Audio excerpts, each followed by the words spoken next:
Let's go. In 3, 2, 1, go. Rico knows what we're doing, baby. We're chilling tonight. We got college football. We got UFC. We got sports betting and high school football film reviews. Stop taking. Rico knows what we're doing, baby. Let's go.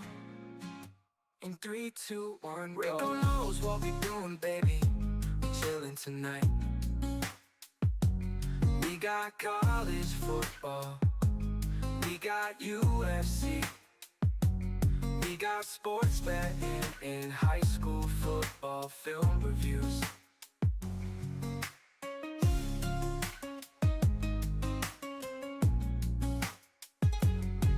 Rico knows what we doing, baby. We chillin' tonight. We got college football. We got UFC. We got sports betting and high school football film reviews. Let's go. In 3, 2, 1, go. Rico knows what we doing, baby. We chillin' tonight. We got college football. We got UFC. We got sports betting and high school football film reviews.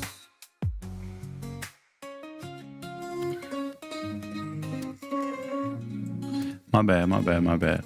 I don't have a sound engineer. Good morning, guys. Shout out to you guys. A happy Sunday morning. Thanks for hanging out with me. We're going to do a results show for week 5 of the college football season. I hope you won a ton of money. I hope you did it well. Remember, I'm going to break down every single one of these games, talk about some of the players. We'll go through the box scores. We'll hang out. I have no notes in front of me, just hanging out, talking, chopping it up with a bunch of dudes. Now, if you're watching this and you're watching on TikTok, move over to YouTube, get your comments, questions in. If you're watching this on YouTube, get your comments in, questions in. I'll eventually check the chat. Don't spam me. We'll get to it, okay? Before we get into all that, I do want to pull up the chart in front of everybody. Shout out to those of you that are members on the Patreon or on YouTube. Either way, if you're an MVP, this is the chart. Now, what you're looking at here are a bunch of different charts, all rolled into one, so I'll break it down for you guys. These are the picks against the spread right here. You see the blue line up top. These are picks against the spread. This is the locks column, the leans, and then all the coin flips. All right, shout out to us. And then we have the money line bets. This is just trying to guess who's going to win the games. Don't care about the spreads. Money lines. And you see it here with their odds next to them. You see it here, and then you see all the coin flips here. What you'll notice about this is across the board, against the spread, we're over 60%.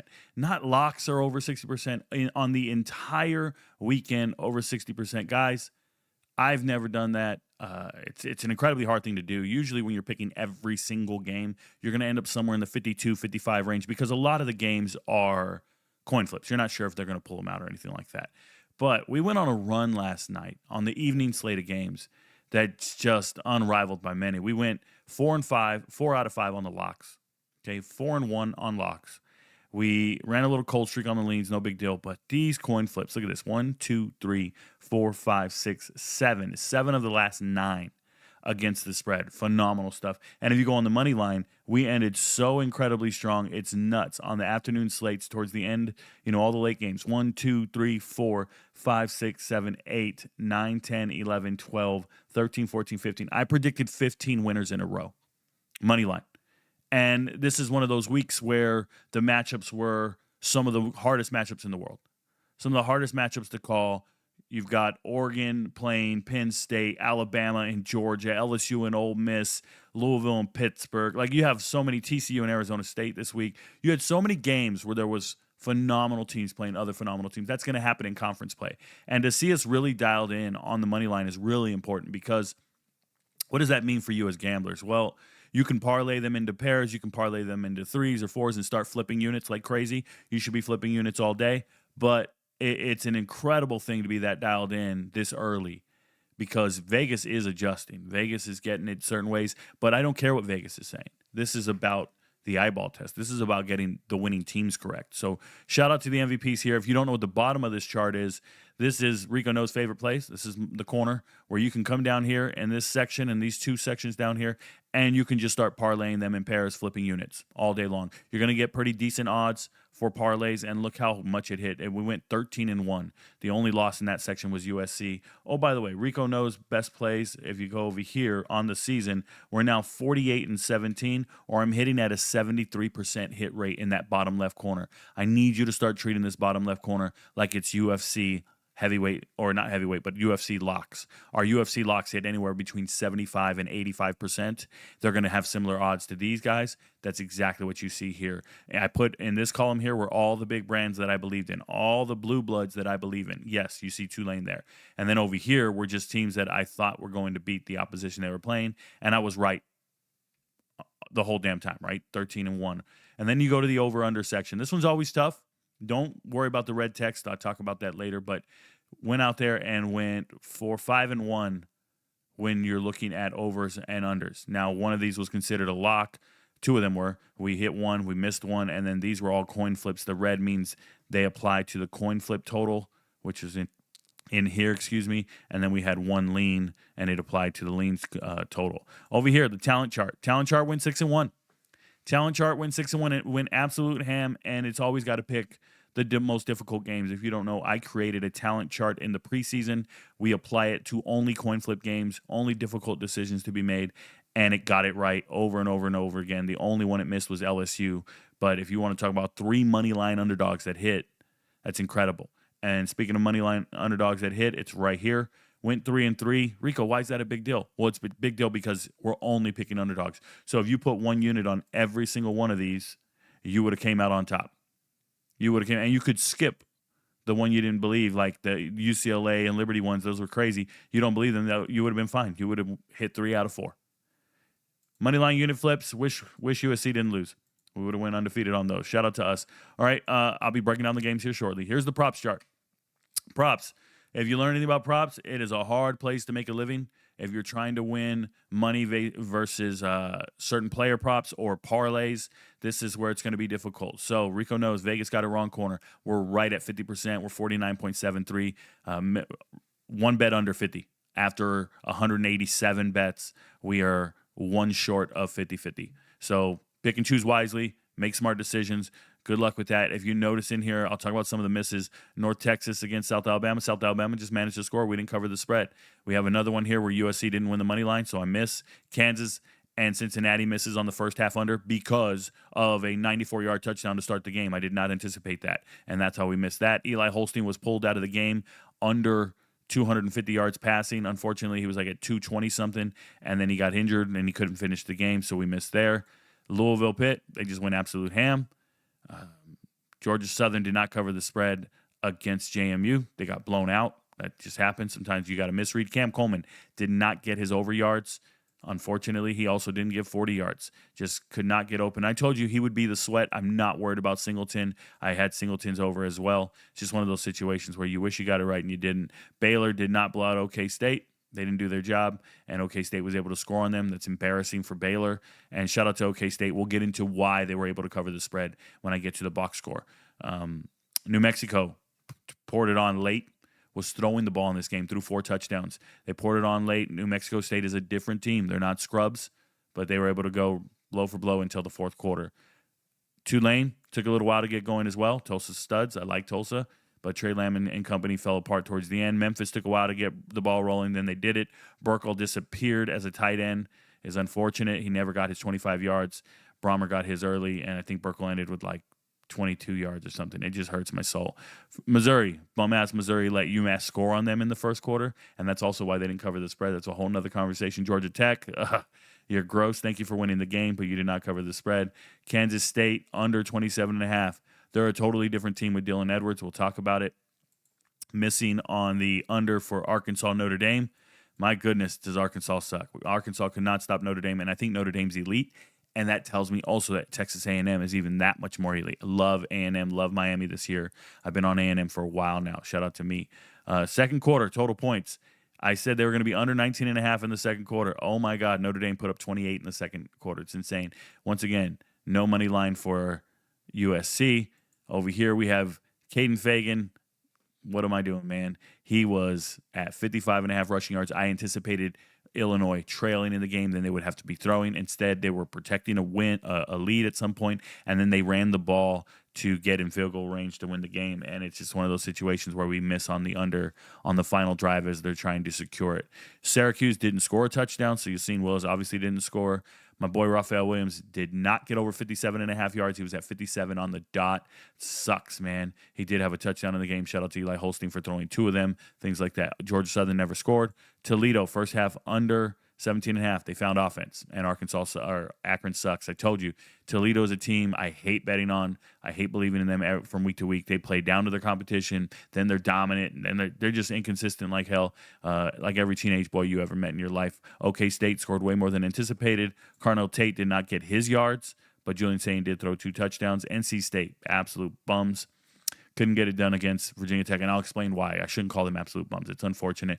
Their defensive coordinator did not coach in this game. He did not show up. They were distracted. Unfortunately, his 5-year-old daughter passed away to cancer, so he didn't even come to the game, and it looked like NC State showed up without a defensive coordinator. They lose to Virginia Tech. And these ones here, it's a much higher scoring game by FAU than anticipated. App State got blown out, couldn't throw the ball at all in the second half. They had 1 yard passing in the second half. AJ Swan. 1 yard passing against Boise. Boise, fucking, they're so good. And then we smashed on value bets, y'all. We smashed on value bets all day. We missed the lottery ticket. Shout out to bum-ass USC for losing on the lottery ticket and Florida State. It would have been a plus 1964. We still haven't hit one this season, and that's why you shouldn't be doing lottery tickets. Shout out to us. No, we missed on the under for the plus 192. We hit a bunch of value bets, though. Missed on the USC money line. Royer did not get 25 yards receiving. He finished at 24, which is crazy. Henderson got his 30 yards on the first play, so that sucks. Kansas hit a 90-plus yarder. That's why that didn't happen. Syracuse, I said they would punt on the first drive. They didn't. They threw an interception instead. I told you their backup quarterback in Collins looked terrible last week. He looked worse this week. Shout out to Duke. I was 100% right about Duke winning that game and covering the spread. Not on the over yards there. Missed on that. Elijah Surratt, first touchdown scored. I knew he couldn't win because we had Omar Cooper. We had both of them first touchdown scoring at a plus 430 and a plus 600. We hit on Cooper's plus 600. That's okay. That's what I'm talking about here. First touchdown scorer, Omar Cooper or Elijah Surratt was plus 220. I knew one of these receivers was going to score the first touchdown in the game, and it was Cooper. Hopefully you put a unit on each of those, and you would have made 6, 8, 9 units. Crazy insane. 9 units. If you put 3 units out, 9 coming back, you're into plus 6 for sure.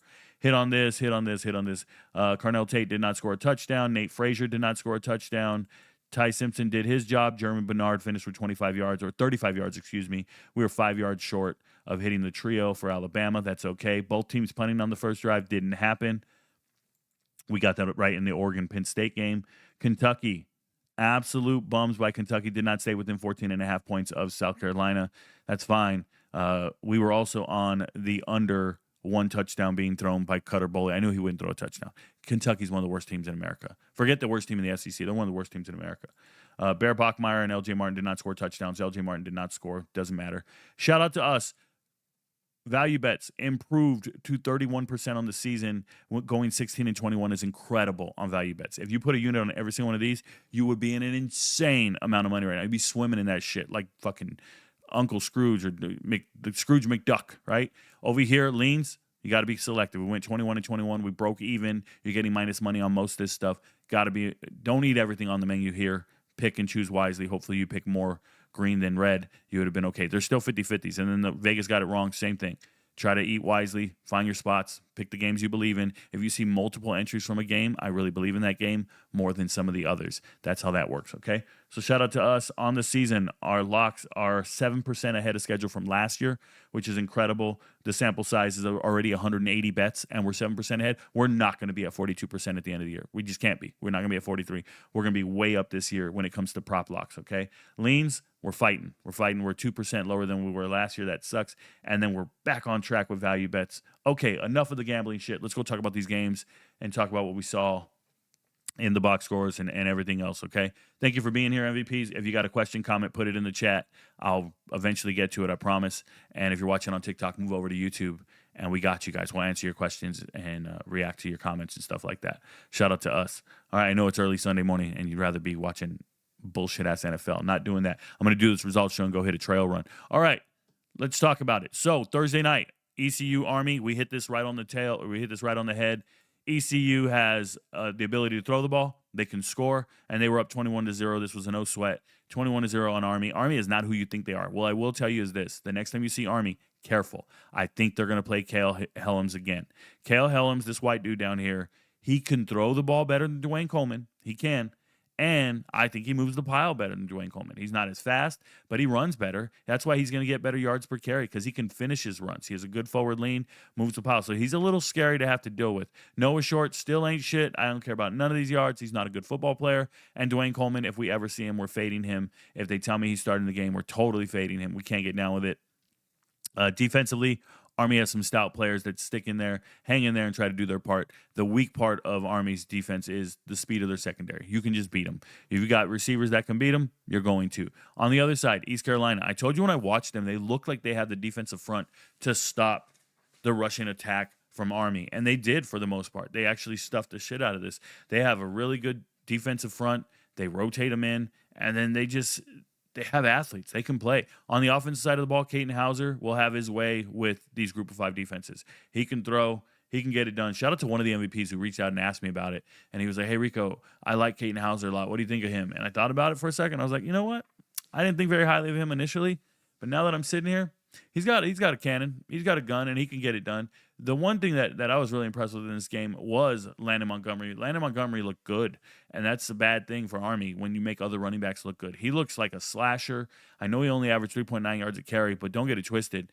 This guy was effective the whole time. He didn't have a really big play. He didn't break for over 10 yards in any carries. Doesn't matter. He just looks good. He looked like he was getting the extra yardage he need. Another guy that was absolutely just crushing it was Marlon Gunn. He came in off the bench in the second half, and he impressed the hell out of me. He actually looked better than all the running backs. And then Parker Jenkins just sucks.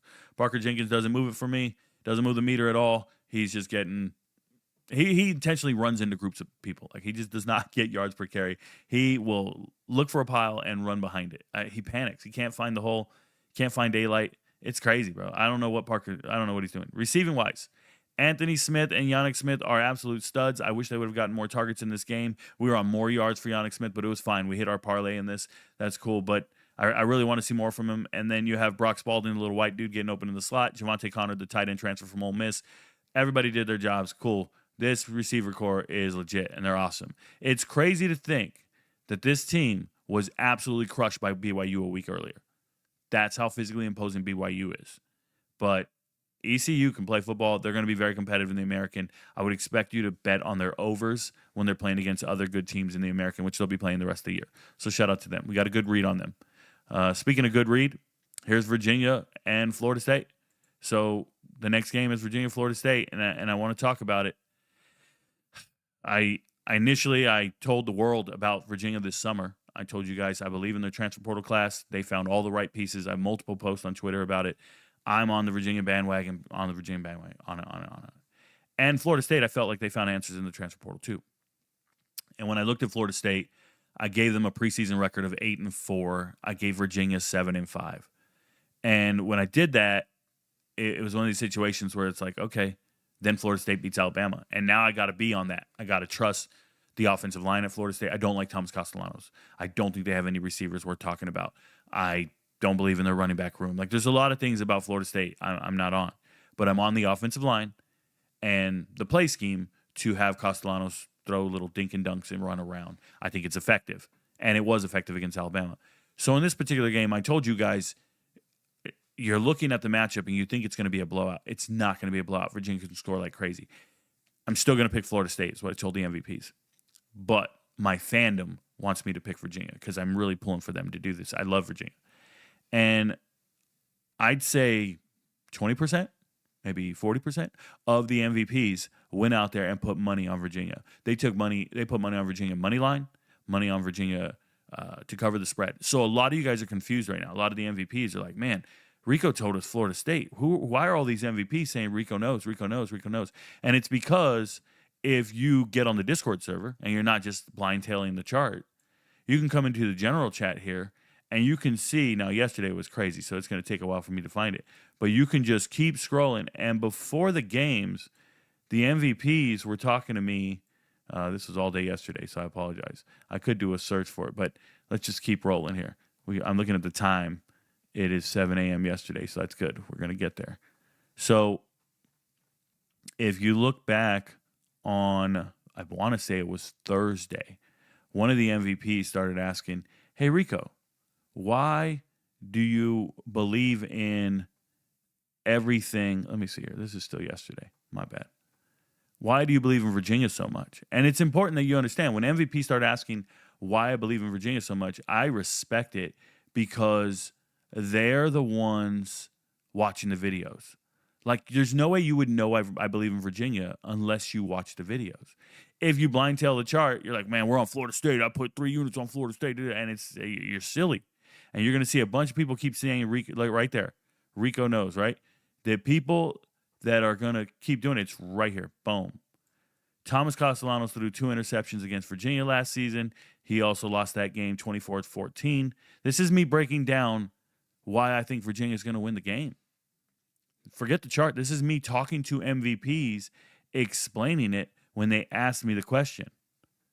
And it's important that you guys know that. It's right here. Kamikaze 174 said, Tommy C played against Virginia last year. I understand it's a new and different team, but there's a lot of turnover on defense side for Virginia from last year to this year. Okay? So this guy's asking a question. He's just talking about it. He wants to know why we're so high on Virginia. And I took the time to break it all down. And I started explaining to him defensive coordinators, all this stuff. And he says, love the breakdown and the time you put into this. Shout out to him. And I told him I generally don't have time to answer questions like this, but I should have made it more of a point to go into detail about Virginia because I love Virginia. Florida State just doesn't move the meter for me like that. Virginia gets me excited. Why? Well, I think Virginia's got a pro-style offense. Now, let's talk about it before we get a little too crazy here. Okay, Chandler Morris is a turnover waiting to happen. This gunslinger pisses me off. He'll throw it in the wrong place all day long. Can he lace it? Sure. What does he have? He has an advantage. His receiving core is very, very good. I've told you guys Jamal Edgerrin, for me, is an NFL wide receiver. How true that is, I don't know if he overcomes his injuries and stuff like that. Terrell Harris plays well. Cam Ross is a mismatch. I wish they would have got him the ball more this game. We had him over 40 yards. He didn't get there. Jamari Taylor, Xavier Brown, Harrison Wade. Those are 3 running backs you can believe in. Hammers. And they got an offensive line that's just going to win up front. The Florida State defensive line could not win this battle. We won this game in the trenches for Virginia. But Chandler Morris is going to just make some terrible decisions with the ball, and it's going to hurt your feelings. Now, he did have 3 rushing touchdowns because he's always been a crafty white boy who can run. Shout out to him. I've been watching Chandler Morris for many, many years. Okay, remember, this is a guy who won the quarterback battle at TCU back when they went to the national title game. He won it that year. Then he got injured in the preseason, and he didn't get to play the rest of the year. But he was the starting quarterback at TCU. Then transferred.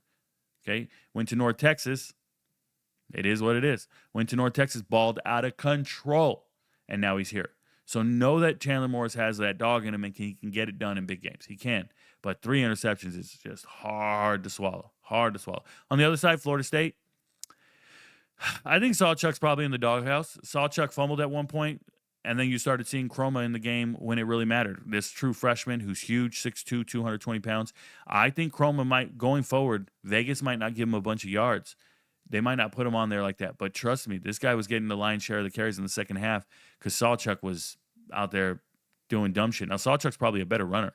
More composed, more mature, physically developed, all that stuff. But Sawchuck is probably a better football player. I don't care. You get in the doghouse. You get in the doghouse. We're going to go over here. And then Keziah Holmes even came off the bench, which is crazy, and got a carry. Never believe in Jalen Lucas. I don't think he's any good. And then receivers, there's only one guy you can believe in. One guy you can bet on and trust. That's Deuce Robinson. He'll make you, like when you look at this box score, you go, man, Thomas Castellanos is a really good quarterback. No, he's not. He's absolutely terrible. Thomas Castellanos threw 2 interceptions, and he has an advantage at wide receiver in Deuce Robinson. Thomas Castellanos, his passes are so off target on routine plays.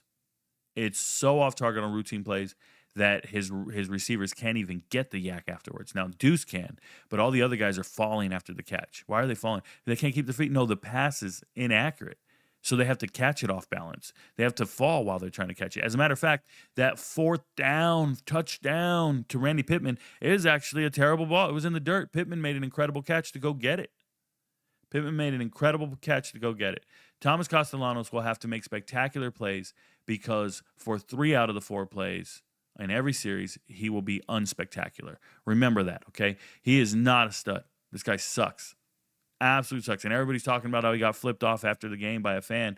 I'm more concerned about the dude that's holding you by your waist as you're walking off the field. That shit was gross. Don't have another man ever hold you by the waist. I got a son. I never put my arm around his waist. I just don't. Oh, Rico, you're so homophobic. I'm not afraid of anything. I'm letting you know right now. I'm not putting your hand around my waist, bro. I'm ticklish. You're not touching me. Get the fuck away from me. Shout out to Virginia. Defensively, look good.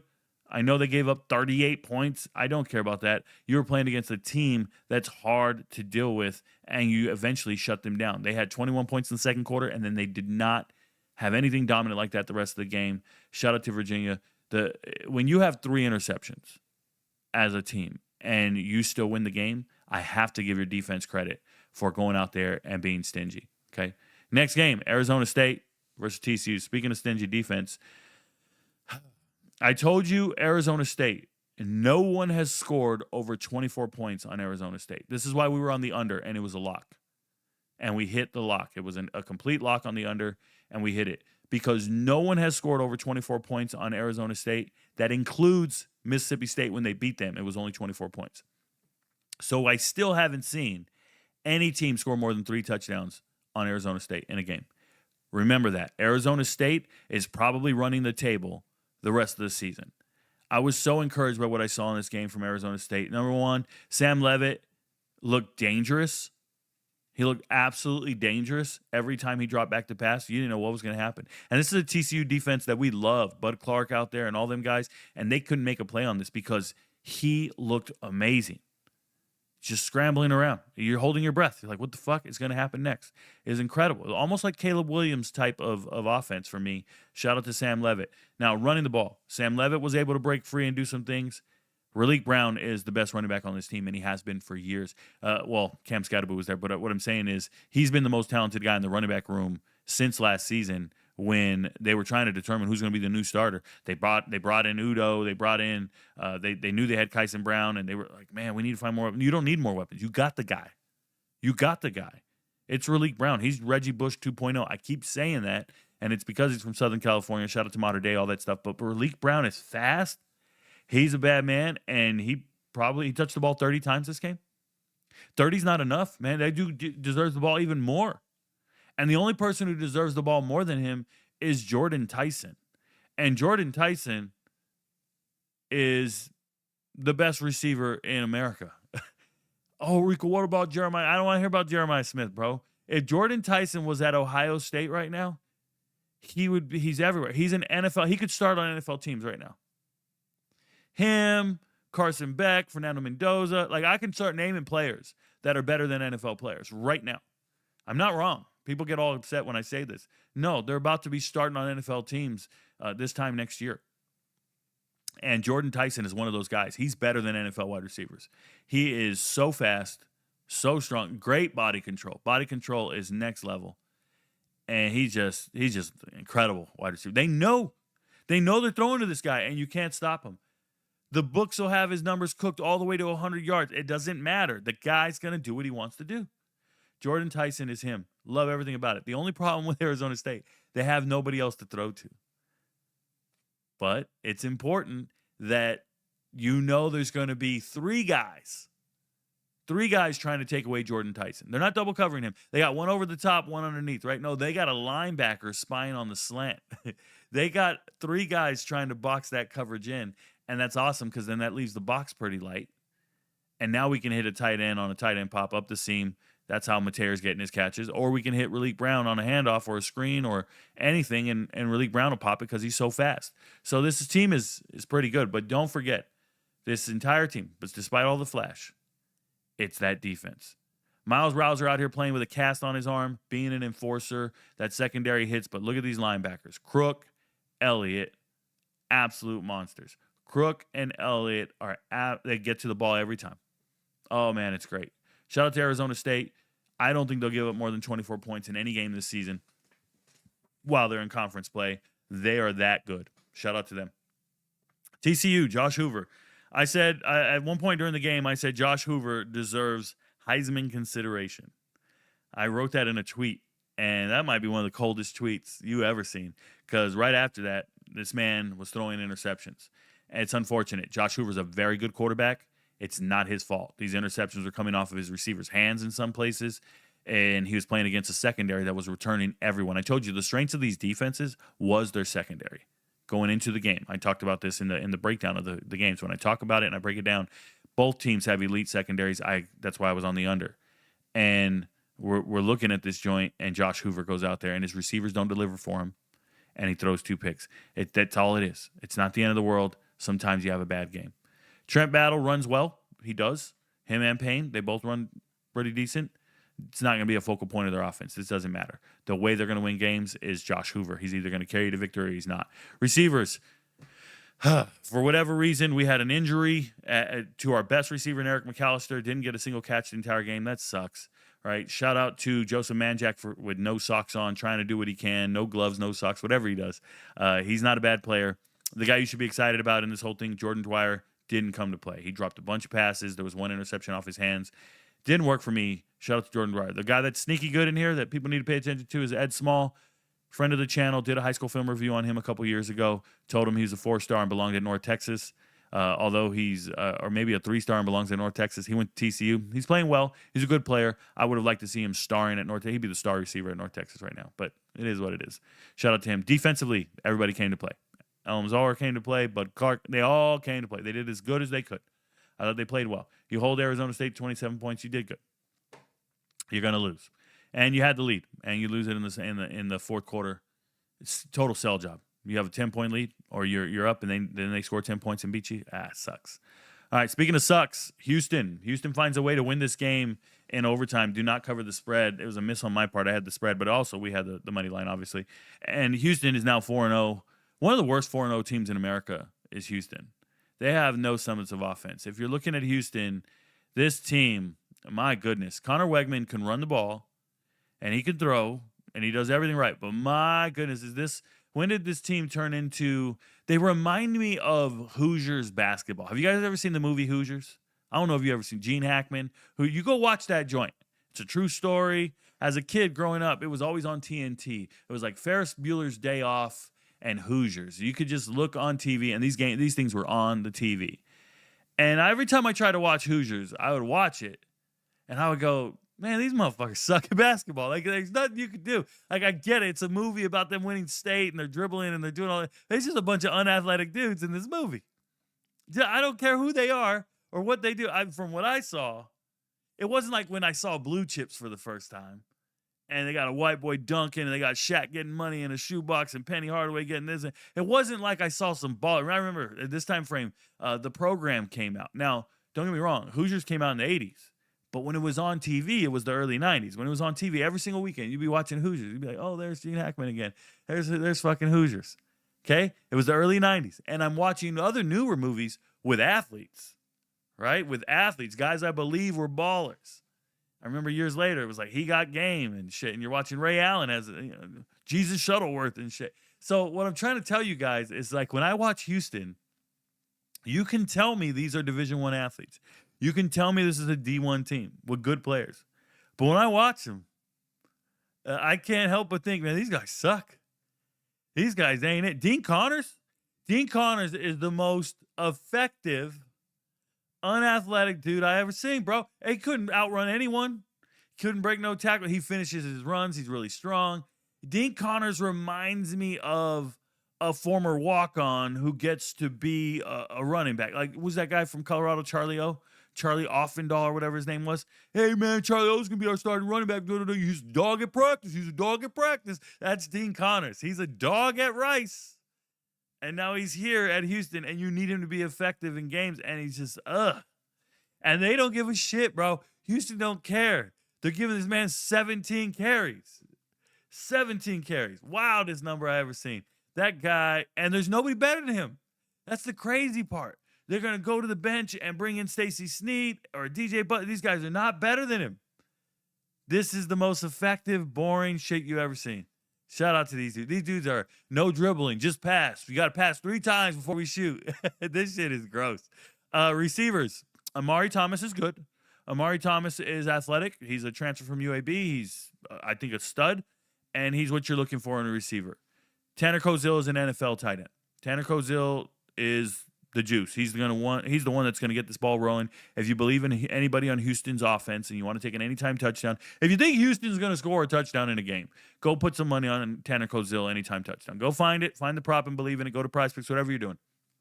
Hey, Stephon Johnson, my God. Stephon Johnson did score a touchdown in this game, but he drops. He drops everything. I can't believe in him, and then nobody else gets me excited. Defensively, I told you this defense was stout, and they're mean up front, and they're getting it done and all this. I think they are. They just didn't do it in this game. They didn't impress me in this game. It's unfortunate. Oregon State, how do you lose this game? Oregon State, total sell job here. They lose this game. They should have never lost. This was at 2 in the morning, bro. I'm laying in bed watching this as a zombie trying to fall asleep on a Friday night, but we watched it anyways. Malik Murphy, I told you guys, take Malik Murphy for 200 passing yards. I was 100% right. 200 passing yards hit. It was at 201. We'll take it. The problem with this team is they have been throwing too much, and they got away from their identity of running the ball.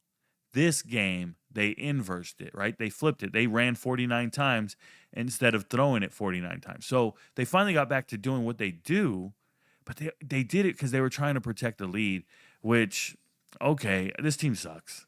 They really do. Shout out to this guy, Hatcher. It was my first time really paying attention to Cornell Hatcher. He's got a little bit of juice to him. I like him. And I'm sure Anthony Hankerson does not like it because Hankerson's a 1,000-yard rusher from last season. There's the Colorado transfer, St. Thomas Aquinas kid. Hankerson's good. And, he's not as good. He wasn't as effective. He wasn't finding the gaps, the holes, anything. And Hatcher was taking it away. Now, I was on Hankerson's under rushing yards because I expected him to pass a bunch. And I expected Houston's defense to play stout. I was wrong. Hankerson did not hit it. He hit his over yards. He got over 60-something yards, which he normally hasn't been doing. Trent Walker's the only guy that's ever open. Badass white boy, always going to be open. Remember, he's good for some crazy numbers. Vegas knows it. They're not going to give you a discount on this thing. So there you go. Shout out to Trent Walker.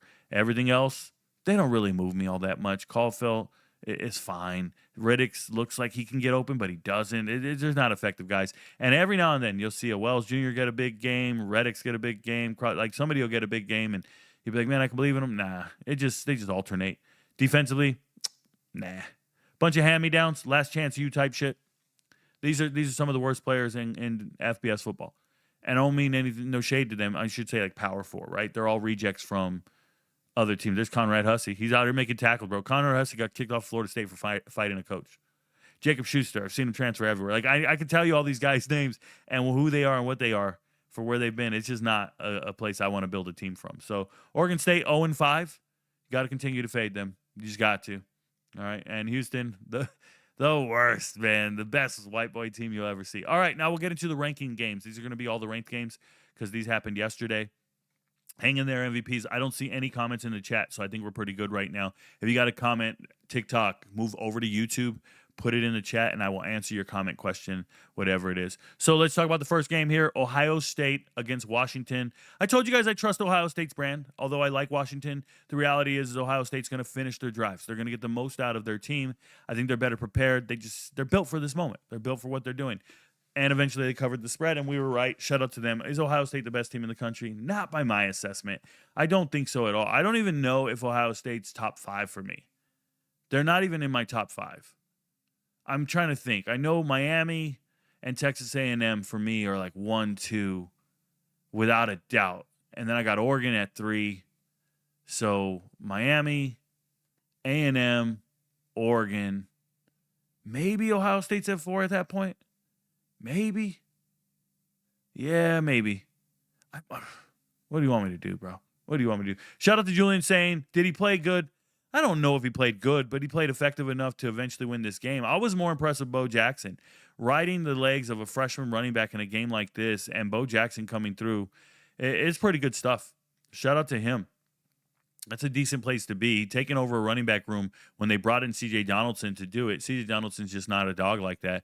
And Bo Jackson's looking like an NFL running back. So pretty good stuff. Speaking of NFL talent, there's Jeremiah Smith. Good wide receiver, being effective in this game. Unfortunate they didn't get Cardinal Tate more involved, and it's just one of these situations where I think when you have a young quarterback like Julian saying, you can't expect him to do anticipation throws. So he's not going to throw the ball unless somebody's open. And that means, and this happens over years, like over years, they'll get better and the windows can be smaller, and then eventually they can throw their receivers open. Here, he's going to throw it to the guy who's winning the route. Like if they're winning a one-on-one route, they're winning and they're beating the zone or the man coverage, then he'll throw it. So he has to hold just a little bit longer. He has that luxury because he has a great offensive line. And then his receivers have an athletic advantage, and they're going to get open. You know who they wouldn't have an athletic advantage against? Texas A&M. Those corners are amazing. Those corners are shutdown corners. Will Lee would be a blanket on these guys. Like, I truly believe that. So while they have an athletic advantage in certain matchups, this was a chance where Washington has good corners. Unfortunately, one of them was injured. But it's just tough. You become one-dimensional. You become kind of a one-trick pony. If you don't have the advantage out there, then you have to wait. He's not lacing it the way you think. But shout out to them. They have good players. And Jeremiah Smith's one of them. Defensively, I thought they played well. Come on, man. You hold Washington to 2 field goals. Get Bowen down in the red zone. It's a big deal. On the other side, Washington. Damon Williams is good. Damon Williams is good. You play against Ohio State and you only have 4 incompletions the whole game. That's really good. 4 incompletions the whole game. You average 5 yards a carry. Shout out to Jonah Coleman. 5 yards a carry on 13 carries. They were doing everything right. What were they doing correctly, though, is Damon Williams would not throw the ball away. That's number one. So when you look at a box score and you go, hey, his completion percentage is high, it's like the Colorado thing. Well, I'm not going to throw it away, so I don't have incompletions. You got to throw it away. So although he plays well when he's throwing it and he's lacing it, you got to throw it away, especially against Ohio State. Little things matter. They didn't finish their drives. They would get in the red zone. They would get near there. They didn't finish it. And Denzel Boston needs to do more. He was shut down. He needs to be more effective than 3 for 26. That's for sure. All you're seeing is a guy named Roebuck. And you never heard me talk about Roebuck before the game because I didn't think it would matter. And then defensively, they played the best they could. They don't have good players on defense. Let me say that again. I don't believe in Washington's players on defense. Some of them. Then they got some studs. But there's some guys in there that don't belong in the starting lineup. Then there's guys I believe in, right? So you got Prysock, love him to death. You got guys like Manu, love him to death. Like I'm cool with some of these guys. And then there's guys like Zaire Alexander. Not going to win against elite teams like that, but they're still a very good team. Washington, after this performance, they deserve votes in the poll. They got no votes in the poll going into this game. They deserve votes in the poll, just so you're aware. Oregon, Penn State. What up, baby? What up, what up, what up? We got this right. I told you Oregon's going to win this game. Money line, nothing to worry about here. We got this. Let's talk about it. Oregon's 5-0. Oregon was the best team in the country last year. Everybody's going to lose in the playoffs eventually. They lost in the playoffs. No big deal. That happens. But they were the best team all season long last year in America. So this is a team returning from last year with that mentality and that winning attitude the whole time, okay? Penn State, same thing. They got the same winning attitude, a known commodity. These are 2 elite programs. What's the difference? Man, Penn State, you can't do shit, bro. You can't do shit, Penn State. I don't understand what's going on here. Let me break it down for you. Drew Allar is allergic to making plays that matter. Drew Allar is terrible. And when you watch Penn State struggling in the preseason in their 3 non-conference games, and I say struggling because they didn't cover the spread, I don't think 1 week. They were out there looking real vanilla. Same motherfucker. They are the vanilla gorillas. There was a whiteout.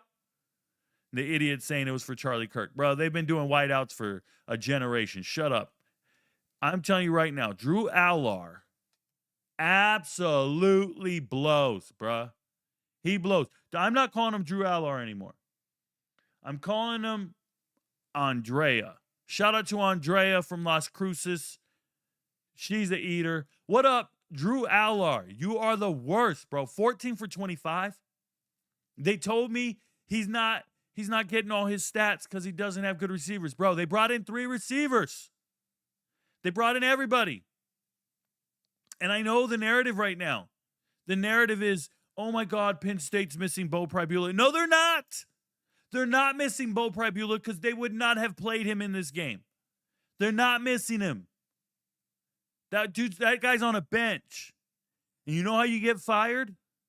You get fired because you inaccurately assess the talent on your roster. Your best players are on the bench. Let me explain that again. I'm going to be talking about Trent Hallen later in the show. Oklahoma State. I'm going to be talking about why Oklahoma State was so competitive with Baylor this week. And it's because they got creative on offense and they started a running back that's been third string on their team all year. And I kept telling you guys for the whole last 2 years, this guy should be your starter. And I've been saying this over and over again. I said this to UTEP. I said this to Charlotte. UTEP's going to fire their coach soon enough, promise. Charlotte already fired their coach. You want to get fired, start the wrong players. Penn State has been starting the wrong quarterback for 2 years. They don't miss Bo Pribula. They don't miss him. They would have never started him, and that's why you need to be fired. Because you misevaluate your talent. Your offensive coordinator is terrible. Absolutely terrible. I know you're playing Oregon. I know you're playing an elite team. It's hard to do things. No, you purposely played scrubs in the out-of-conference schedule to get ready for this game, to show up 100% healthy, and couldn't do a motherfucking thing. And then when it really matters, Drew Allar's pissing down his leg. Drew Allar is not him. Myron Kidd, you don't have to retract your message, bro. I saw it. You don't have to retract your message. You inspired my rant. Don't ever retract your message, brother. You're here. You've been on the platform for years, bro. I'm not mad at you. Say what you say. I'm letting you guys know right now. Penn State, when they lose to Ohio State, they will still make the playoffs. And whoever plays Penn State in the playoffs is beating their ass. Because that guy, Drew Allar, ain't it. James Franklin's not assessing his talent correctly. This team is gross. Oh, and by the way, that was targeting. That was targeting. Motherfuckers. It was the hairline of the helmet. It wasn't within 6 inches of the top of the helmet. You know what? You guys can't measure 6 inches. I know you guys can't measure 6 inches. You're walking around with a 2-inch knuckle shuffle. Let me tell you something, bro. You thought your vertical was... this. You think this is 6 inches, bro. This is what you keep telling your girl. Don't worry. Everybody's like that. Everybody's a grower, not a shower. Some shit like that. Man, these guys suck. And I'm telling you right now, Oregon is phenomenal. And Oregon's phenomenal because of their mindset. Because the reflection of their coach's gangster mentality. Like, let's go do this. Remember what Oregon did to Colorado? They said it was going to be a big game. It was going to be, and then Oregon went out there and put up 50 on them cats. I was looking at them like, are you stupid? They went into this joint, and it was a whiteout. It was a whiteout, but the Penn State players wore blue. Make it make sense. Bro, make that make sense. We're going to go white out, bro. Everybody wearing white? Yeah, everybody wearing white. Except for who? Except for the players. What? You dumbasses. I don't care about no colors. Mentality. Gangster killer mentality. I flew across the whole country to play in your little ass stadium. I don't care if we played at a park or we play, it's still the same 100 yards, bro. Now I just whoop your ass in front of your family. Shout out to Dante Moore. What did I learn from Dante Moore in this game? Same thing I've been saying about Dante Moore all season. I think he has a really high floor. I don't know his ceiling. He's very good. He doesn't make mistakes. He doesn't play bad at all. He's very good. He's making great decisions. I'm very, very impressed with Dante Moore. I got guys writing me comments. Like, Rico, say something now. Update on Dante Moore. Say something now. Yeah, 2 years ago, I said Dante Moore couldn't be a starting quarterback in college football. That was a fact. That was a 100% a fact. And here we are 2 years later, and he's a great starting quarterback in college football. It's pretty simple, bro. When you assess somebody's talent as a freshman, It's not like you can't change your assessment as they get more developed, experienced, and talent. That's how that works. You don't have to live with your assessment. I'll give you guys this analogy every time, bro. Every time. I'll never forget it. I met this girl. Her name was Elizabeth. What up, Liz? I met Elizabeth, and the first time I met her, I thought, man, she's perfect. She's perfect for me. This girl's awesome. And then we went on a first date. She's the best I've ever seen. She's the best for me. I want to be with her. She's the next Mrs. Rico. And then we went on that first date. My initial assessment was Hall of Famer, franchise pick. Shout out to Liz. Hall of Famer, franchise pick. That was my initial assessment. Pre-draft. And then we go to the combine. We go to that first date. And she's sitting there. Her conversation sucks. She just keeps talking like a loser. She lets me know she got baby daddy drama. I could smell her breath across the table. She's ordering alcohol at 4 p.m.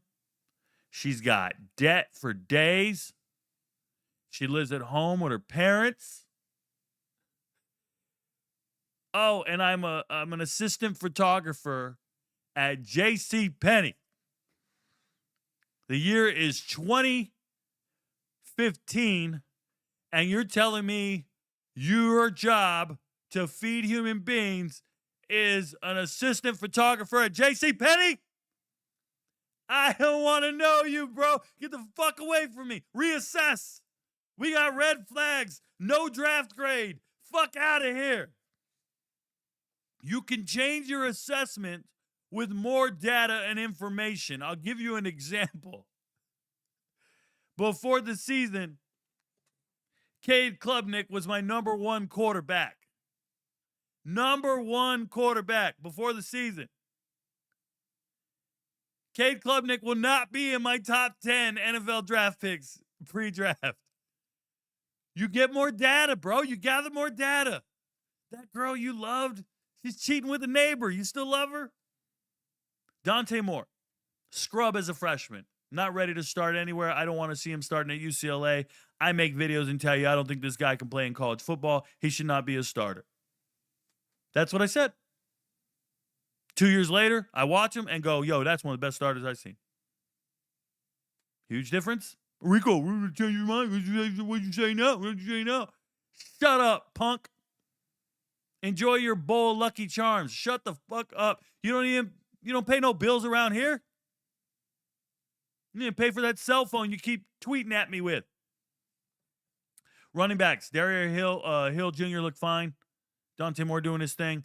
It's good stuff, man. Oregon effectively moving the ball on Penn State was probably not on anybody's bingo card, and they still did it well. DeCorian Moore's good. Leaned on. Gary Bryant scores that touchdown in overtime. Doing what they do, man. They got players. I like Jaden Lamar a lot, and he wasn't even showing out in the game, and I like him a lot. So team is loaded. Bunch of athletes everywhere. Got to figure that out. Defensively, man, they keep grinding. Man, they had a recipe for disaster. This is a good team. Oh, by the way, game-sealing touchdown. Game-sealing interception, excuse me. Game-winning interception in overtime. Who was it? Dylan Thieneman. So Dylan Thieneman, I talked about him before he ever played a game at Purdue.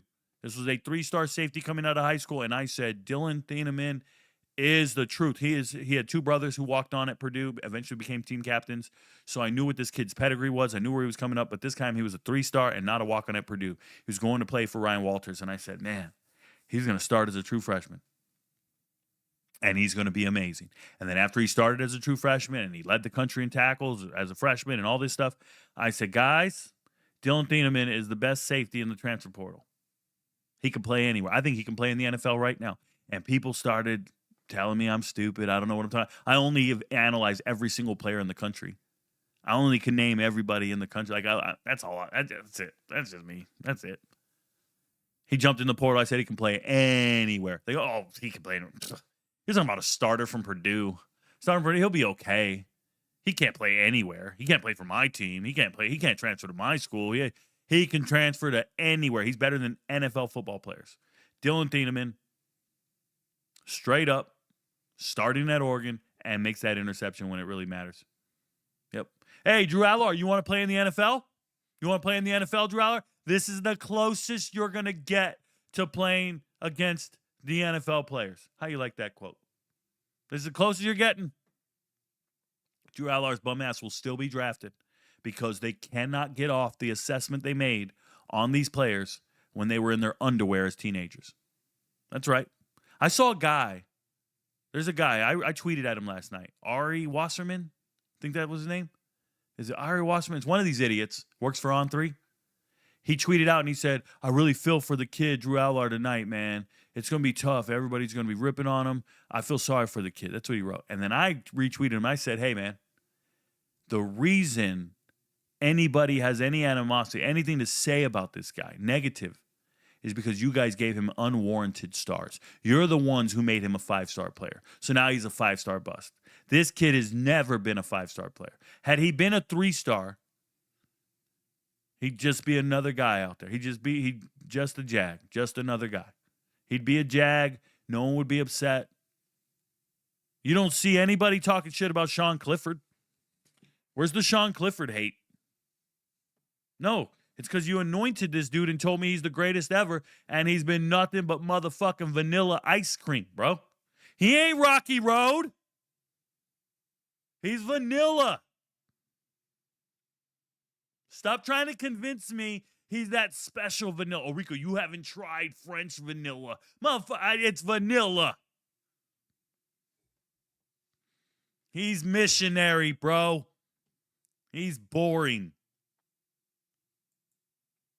Speaking of boring, fucking LSU Ole Miss, bro. Garrett Nussmeier, the Nuss Bus. Garrett Nussmeier, he's going to be the number 1 draft pick of all the quarterbacks, Rico. Do you ignore the performance on the field? Oh, we went into this game without Durham, da-da-da. Listen, I picked LSU in this game. It was a coin flip game. I picked LSU because I believed in their defense. I said, hey, their defense is going to be stout, whatever. Then before the game, I find out LSU doesn't have their starting running back. And that really sucks. At that point, I'm like, oh, my God, I don't want to pick these guys. But I can't flip my picks. We don't do that around here. So I just got to live with the pick. And sure enough, LSU shows up and rushes for 2.8 yards a carry on 21 carries. You got to throw it more. You got to throw it more. You got Garrett Nussmeier. You got to throw it more. You've been known to throw it 40, 50 times a game, whatever it is. You got to do it. You don't have any running backs. Drop back and let it rip. This is terrible. Okay? Receivers, they're fine. They got good receivers. They're talented players. I don't care what the stats say. They're talented players. Get them the ball. Defensively, Whit Weeks out here? Worried about his girlfriend? By the way, she was cheering on Ole Miss. Saw her celebrating. The defense plays well. Defense played well. If you hold Ole Miss to 24 points, I think you're a good defense. What's more telling about this game is you got to be on the under on LSU games. Their offense just isn't going to put out the way you think and the way you envision, I should say. And then defensively, they're still very good. They are. Shout out to everything LSU's doing. They're very good. Let's talk about Ole Miss. Ole Miss now 5-0. They're going to move way up in the rankings. Got it. I don't know if they're that good, but they're doing well. I talked to you about Trinidad Chambliss this offseason before he ever had a star. He was a 0-star kid jumping in the transfer portal. Ferris State. I did not recognize him. I said, who is this kid? Let me go look at the tape. I watched the tape. I immediately made a post on Twitter and said, whoever gets Trinidad Chambliss is getting an absolute dog. And I thought it was going to be like an FBS team, group of 5 team. I thought it was going to be Georgia State. I thought it was going to be somebody in the MAC. Like, that's what I thought. He looks so good. I thought he's going to dominate one of these group of 5 teams for sure. And then he wrote to me, he wrote in the comments, like, just wait, just be patient, whatever he wrote to me. And I was like, all right, I'm being patient. And 2 days later, he signed to Ole Miss. 2 days later, out of nowhere. And then Ole Miss signs him, and then all the recruiting websites go and make him 3 stars. He was 0 stars, then they made him 3 stars after he signed with Ole Miss. And I said, oh, man, I hit this on the nail. I've hit this nail on the head. Now, here's the thing. They got this fucking childish kid named Austin Simmons. And I don't like Austin Simmons. I've never said anything positive about Austin Simmons. I did a high school film review on him. I talked to him. He told me about his homeschooling and all this. He wrote me the longest fucking message in the world about why I should be supporting him and all that. And I said, no, I don't think he's any good. No, he's skipping 2 years of high school, but he's not really skipping 2 years of high school. He's older than everybody else, and he's just a homeschool kid. I don't like this kid. Fucking silver platter. Never worked for anything in his life. Rico, he's working really hard. No. He ain't a dog. He ain't cut from that cloth. And there's no way you bench Trinidad Chambers. Not after seeing Austin Simmons come out and throw a bunch of interceptions to start the season. Childish shit. Just making poor decisions. Trinidad Chambers ain't making poor decisions. He just threw for 314 yards against an elite defense. When it really mattered, Trinidad Chambers threw for 314 yards on 39 attempts. If I showed you these two box scores before the game, and I said, which quarterback is going to do this and which quarterback is going to do this, I guarantee you would have flopped these two box scores. You would have said Garrett Nussmeier was throwing for 314 on 39 attempts, not Trinidad Chambers. And it was Chambers all day. And this team already has Kawan Lacey running the rock like crazy. Already has Chambers being dual threat and giving you a problem. This is a good problem to have. You know what these guys remind me of? And this isn't going to be the right comp for you guys. You're not going to agree because there's different height discrepancies and height weight, but their effectiveness of Chambers and Kawan Lacey reminds me of West Virginia with Pat White and Steve Slayton. That's what it reminds me of. Effective. First downs lead to touchdowns. You can't stop this. How do you prepare for this? You're going to load the box, but you don't know where to go with it. And they can still effectively throw to Stedman and throw to other players. I think that, and I say Stedman, I'm talking about West Virginia back in the day, bro. I'm talking about those great teams at West Virginia that were competing for the national title until they lose in the backyard brawl. This is what I'm looking at here. Ole Miss is so good. So good. Receivers, very talented receivers. They're probably not all the guys. Oh, look at Harrison Wallace the third. Deshaun Stribling, they ain't shit. Rico, one cat, two. These guys will ball you up. The fact that they have one reception, that should scare the hell out of you.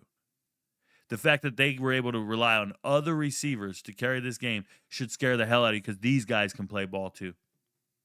This team is deep. Effective players everywhere. I'm letting you know.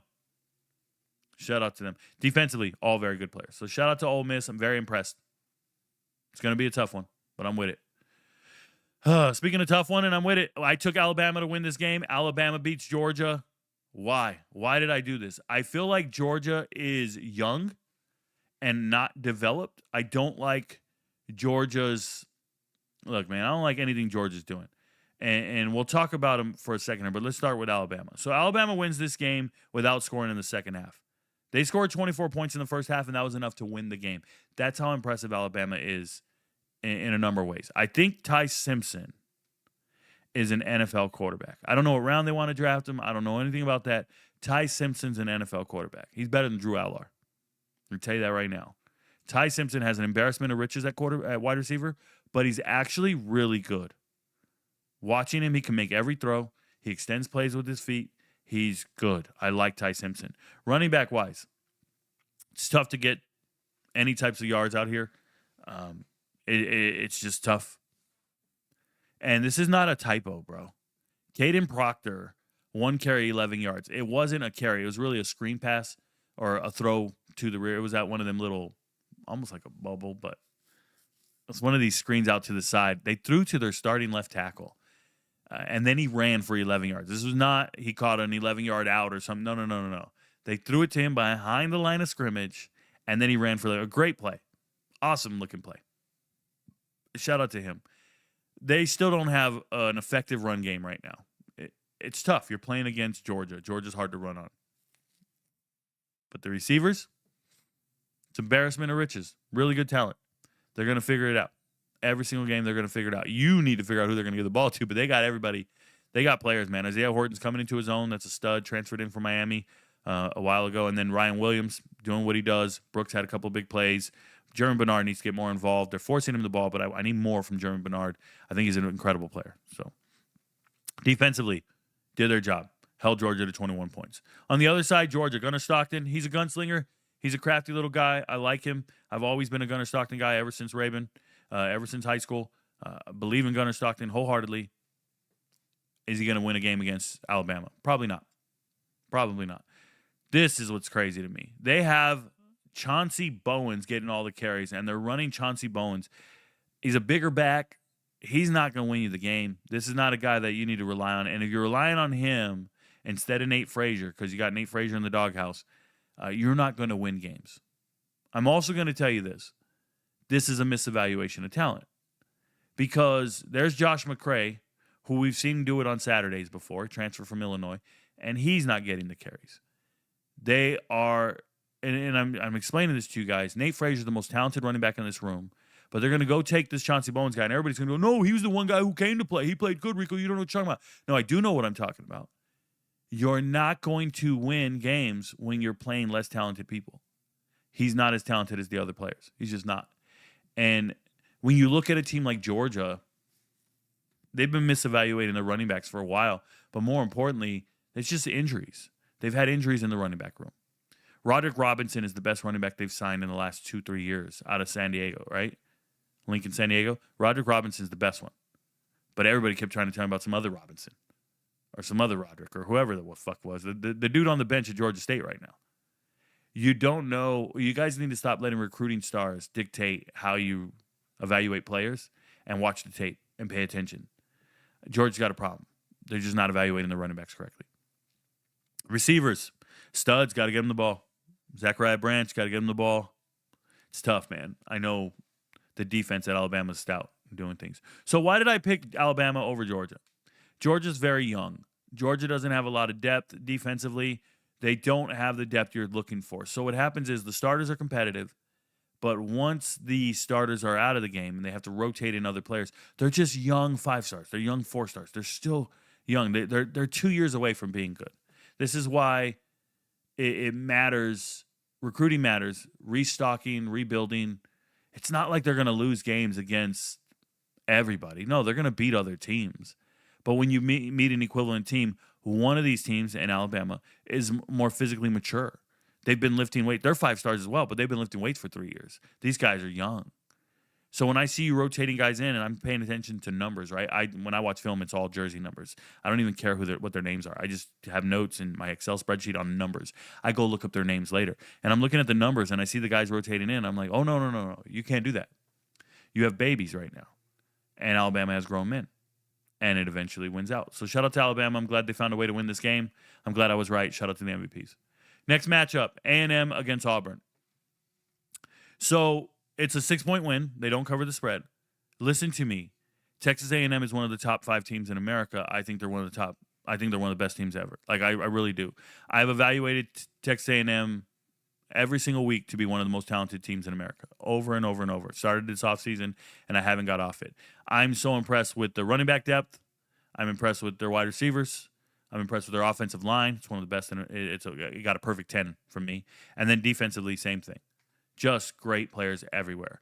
So when you see them going up against Auburn and Jackson Arnold can't get anything going, can't throw any touchdowns, 125 yards passing, people start writing me going, Jackson Arnold sucks. No, he does not suck. Jackson Arnold was against an elite defense. An elite defense. That's what he was up against. Running back room, nobody could get the ball rolling. They don't have dynamic running backs at Auburn right now. It's just what it is. They don't have them at this moment in time. They're not that good. Receivers, they're good. Receivers are good, and they still couldn't get it done because the A&M corners, man, Will Lee, I call him the human blanket. Will Lee is the guy. Will Lee will shut you down, and he's not alone. But Will Lee is a problem, bro. I don't need passes deflected. I don't need interceptions. I don't need none of that. Will Lee is a problem. Will Lee, and then, okay, so Will Lee's covering you, and you go, well, we'll go to the other side then. Des Ricks is right there. These guys might be the best 2 corners in America. This is the best secondary in America. Results-wise. Best secondary in America. You couldn't get open. You know why Cam Coleman only finished with 18 yards? He couldn't get any separation. Dudes are on your hip, in and out of breaks. You're not beating these guys. Shout out to A&M. Really, really good. Defensively, Auburn played well. Auburn was competitive. They played well. They can't be disappointed in their performance, even though they lost the game. Auburn's one of the best 2-loss teams out there. I think they are. They're one of the best 2-loss teams. Them and Notre Dame. Notre Dame's much better than Auburn. But, yeah, Auburn's probably, they're probably one of the top 5 two-loss teams in America. Clemson too. Anyways, so let's go look at A&M. A&M, Le'Veon Moss took over this game. He was running out of his mind. 21 carries, 139 yards. Shout out to him. There's other good running backs on this team, but, yeah, that was good. Receivers, Craver didn't have a big game. Nyblock had that one great-looking play towards the end of the game, but Concepcion was consistent, and he was a problem that got it done. This is a team that looks the part to me. Keep doing it. Keep impressing me. I think A&M's a playoff team. Speaking of playoffs, Indiana, Iowa. Hey, somebody told me, Rico, how dare you? How dare you tell me you hit the spread on Indiana? Indiana wins the game. Yeah, at the last, if you didn't see the final play of the game, we're going to go in here real quick, though. We're going to go to props. Props, look at this shit right here. It was on September 17th. I told the MVPs on September 17th, week 5 look ahead. I think this spread will grow, meaning get on this joint now. I wrote on Patreon and told you guys this is a lock, and it was Indiana minus 2.5. You were getting it right here. You got to go with lock. This is multi-unit lock for me. I love Indiana over Iowa, minus 2.5. So some of you knuckleheads don't pay attention to the Discord server, don't pay attention to the Patreon. You got on it at 6.5. And what happens? Indiana ends up scoring a touchdown late in the game. And on the final play of the game with 3 seconds left, Indiana has the ball, and they need to run out the clock. And Fernando Mendoza drops back to pass. And for whatever reason, Fernando Mendoza does not just throw the ball in the air for 3 seconds like a punt. He doesn't run around for 2 or 3 seconds. And then, no, he runs backwards. Let's see the play-by-play. How many yards did he lose? He ran backwards for minus 49 yards. It was on the 40. Minus 40 yards. He ran back. 4 plays, minus 49 yards. He ran back 40 yards. 3 seconds left on the clock. You don't need to run 40 fucking yards, bro. You don't run a 40 in 3 seconds. You could have just took a knee at the 1. He ran back 40 yards into the end zone and then allowed himself to get tackled. Fernando Mendoza cooked the books, bro. He covered that spread, and that's why you got to be on the minus 2.5. He ruined it for everybody. And he talked about it at his press conference. He said, I know I probably ruined the spread for a lot of people. Dude's a gambler. Outrageous. So let's talk about it, though. In this particular game, Indiana was absolutely terrible. They scored the first touchdown of the game. I knew they would. I knew they would score with Omar Cooper for a touchdown. Put it on the chart. Told you guys about it. We hit really big on this game. Elijah Surratt scored a touchdown. Got his yards. And Fernando Mendoza threw for over 200 yards. Those are the things we needed for our parlay to hit. All that happened. When you watch the tape, Fernando Mendoza threw some of the most incredible NFL caliber throws. Incredible. Opposite hash in the cover 2 window. Insane to do that throw. And he did it. And he just throws in rhythm. He makes great reads. I think Fernando Mendoza is accurate. And yet he still had 10 incompletions in this game, threw an interception, and his team was not getting it done. They were trailing in the fourth quarter. That's crazy. Like, you can't be doing that, bro. You got to show up and show out. A lot of running, a lot of handoffs, just into a wall. You're playing against an Iowa defense that was prepared for you guys. It's unfortunate. And then eventually the better players pulled it out and won. Shout out to the defense. They did hold Iowa to 15 points. Really held them to 13, but that extra 2 points there. They played well. Not good enough, though. Not good enough. Not good enough for me. 2 interceptions. Who cares? Let's talk about Iowa. Iowa's boring, sucks, and still was able to move this ball effectively. Iowa will just run, get 3 yards in a cloud of dust. I don't like it. Mark Gronowski's annoying. He's been playing decent these last couple weeks. Decent. He did get injured in this game, so Hank Brown had to come in. Hank Brown was not ready for the moment, pissed his leg. That's a transfer from Auburn. It's just not ready. You got good receivers. Sam Phillips is good, but can't really get him the ball because that's not your identity. Defensively, I've told you guys this. The Iowa players all look the same. It's like a bunch of big-ass white boys. But if you're 6'5", and you're a white guy, you're 6'5", 240, and you go to Iowa, and you're 6'5", 240, and you go to Northern Iowa, 6'5", 240, you go to Ball State, 6'5", 240, you go to Wisconsin, Nebraska. You get like all the corn-fed white boys. Like, let's be real. All them dudes from that area all look the same. So what makes them better than others? Well, you got to be a freak athlete. You got to have a certain amount of athleticism. Not all 7-footers belong in the NBA. I could meet a 7-foot dude right now, and he's dribbling the ball off his toe, and he can't play at all. Greg Murison, remember that guy? Anybody remember that? Sean Bradley. These dudes were terrible 7-foot tall athletes. Absolutely terrible. And when I look at Iowa, they have these 6'5", 240-pound players, and they're not that athletic. They're not that good. Like the same dudes at Iowa, they're the same size as the guys at Iowa State. But the Iowa State players are more athletic and they're better. But don't get it twisted. It's still hard to move a 6'5", 240 guy who's been lifting weights at Iowa for 4 years. So the linebackers at Iowa, when I assess them on tape, they're very, very vanilla. They're very average. They're nothing special. The defensive line doesn't move me like that. But they're still big-ass white boys who've been lifting weights for 4 or 5 years. It's still hard to move. It's still a difficult thing to deal with. Max Llewellyn doesn't go off the radar for me. Like, I'm not like screaming and yelling, that's a draft pick. No, I don't think there's not a lot of NFL players on this Iowa defense. People aren't going to like that I say that. There's not a lot of NFL players on this defense. But they're still hard to deal with. I was very disappointed in Iowa's performance in this game. I think they'll move, or I'm sorry, Iowa, Indiana's. I think they'll still move into the top 10 just because of losses from other top teams. But Indiana, we gotta be careful. They're going to give them very, very, very favorable spreads. We'll see what happens. Who does Indiana play this week? Coming up. Indiana plays somebody tough this week, so be careful. We'll see what happens. And people ask me, is Indiana going to beat Oregon? Ohio State, something like that. I remember I was getting DMs. There's Iowa State. Speak of the devil. Iowa State went out here. They punched Arizona in the mouth. Iowa State punches Arizona in the mouth. Rocco Becht, effective. Not doing anything too crazy. Remember, he still doesn't have receivers I believe in. Well, let me rephrase that. I believe in Chase Sewell. I believe in Chase Sewell and Xavier Townsend. They just don't use them the way I want them to. Now, Sewell got a bunch of catches in this game. He did it. Usually they're only throwing to Burkall and Brahmer. That didn't happen this game. But they need to use Chase more. He's a deep threat. If he's healthy, he's the guy that's going to stretch the field for you. They got no running back room. Well, I'm going to say it again. They got no running back room. I've been right for 2 years now. They chose Abu Sama because he rushed for 300 yards in the snow against K-State.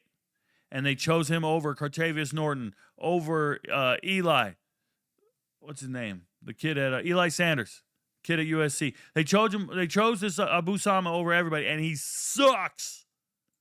2 yards a carry, he sucks. And then they try to convince you Connor Hansen's going to have a breakout season this year. We can't wait to see him rush for 1,000 yards. Connor Hansen, he's just a workhorse of a back. Yeah, he's 19 carries and a cloud of dust. Fucking 3 yards a pop, bro. That guy sucks. That's two guys. Absolutely terrible. I'm letting you know now. Absolutely terrible. Abu Sama, his running back room is gross. So now it's up to Rocco Becht. And he's got to move. It's just not there. Defensively, though, man, they're tough. Defensively, picked off Noah Fafita twice. You see Noah Fafita having to play hero ball, running around. Man, he made some crazy throws. He laced it in some of these throws. My boy Ishmael Mahdi still put up 85 yards on 13 carries. Doesn't get the ball enough, if you ask me. It's tough. You're trailing. You're trying to catch up. Man, just keep giving it to Ishmael. Let him do his thing. They're playing too many people. They're throwing it to all these guys. They're playing too many guys. Because they're trying to make everybody happy, bro. Seriously. They're trying to get everybody happy. It's nuts. Play your best players and keep them moving. Defensively, I think Arizona's a good defense. I do. It didn't show out in this game. But they are. They're a good defense. Just too bad for them. Iowa State, most overrated team in America. 5-0. 14 in the polls. Most overrated team in America. Iowa State is Speaking of overrated, what up, Tennessee? We got to keep them separated. I had Tennessee winning this game. 6.5 point spread. They did not cover it. Or 7.5 point spread. They didn't cover it. Mississippi State's good, guys. Mississippi State's better than you think. They're going to be good. They're awesome. I'm telling you right now. I like Mississippi State a lot. Shout out to Tennessee. Joey Aguilar and these boys coming back, finding a way to win. It felt like Tennessee was in control the whole game, but it didn't look like it, right? It felt like it to me. It didn't look like it. Joey Aguilar throws 2 interceptions.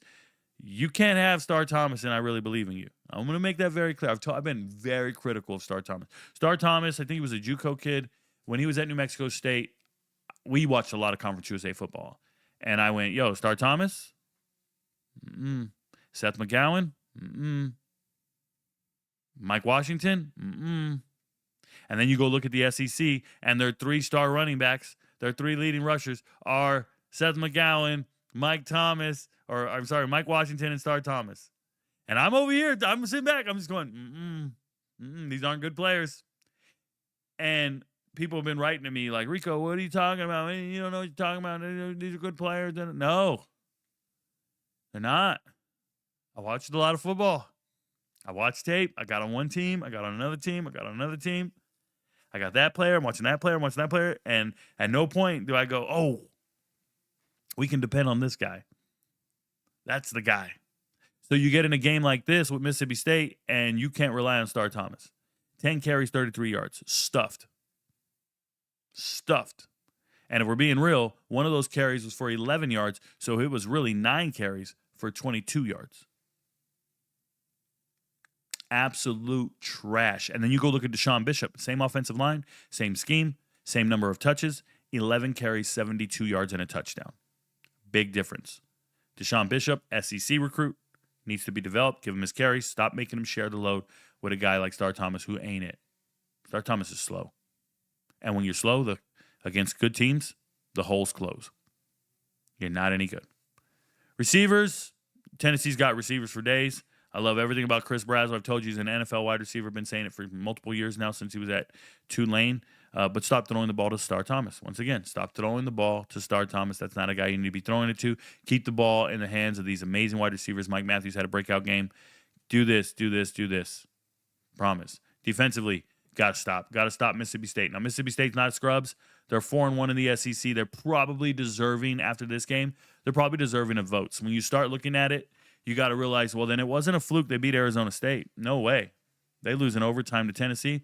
No way was it a fluke that they beat Arizona State. This is a good team. Blake Shapen's still playing really well, even against this incredible defense. But, man, did these running backs look phenomenal. These running backs look good. Even Devon Booth did. There was a big play that got called back because of a penalty, but he did well. And then Fluff Bothwell. I've been on Fluff Bothwell. If you guys don't remember, I did a high school film review on Fluff back when he was in high school. He rushed for like 2,000 yards and had 100 tackles. He was playing linebacker and running back. I did the film review, and I told you guys, oh, my God, this kid's going to South Alabama. He's too good to be at South Alabama. Fluff Bothwell is him. I talked about it ad nauseum before the season. And then the season goes out there, and he rushes for 400 yards, and he looks the part, and then he transfers into Mississippi State. This guy's a stud. Absolute stud. I don't think he'll be at Mississippi State this whole career. No, he's better than the running backs at LSU right now. Fluff Bothwell is better than LSU running backs. That means Mississippi State has a team that can compete with some people. Remember that. Receivers, it's tough sledding, man. It's tough to get open against these DBs. It's tough for the defense. But they still look decent. Traore is a guy that people believe in as a tight end, former English kid. He's like from England. He's went to Arkansas State, was a Sun Belt first teamer, I believe, as a tight end. He was the leading receiver at Arkansas State a couple years back. Transferred to Colorado. That didn't work out. Now he's transferred here. He came through in this game, played decent. The guy that's the X factor for them is Brendan Thompson because he's incredibly fast. But they got to figure that part out. I thought they played well. They played above expectation. That's for damn sure. Shout out to them. Georgia Tech, absolute bums. Georgia Tech finds a way to win this game in overtime. They're undefeated. They're overrated. Their defense sucks. They can't stop anything.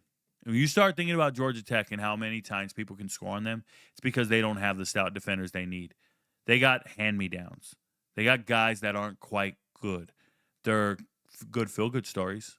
E.J. Lightsey, former Georgia transfer. He's from Fitzgerald. Like, I know all these players, guys.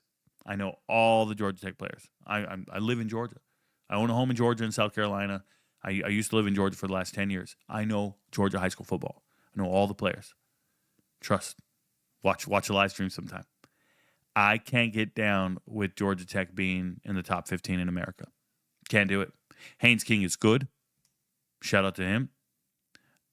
And nobody else that I can rely on. Jamal Haynes was trash in this game. Jamal Haynes pulled up lame before the game. They showed him in the warm-ups. He pulled like a hamstring or something. Are you kidding me?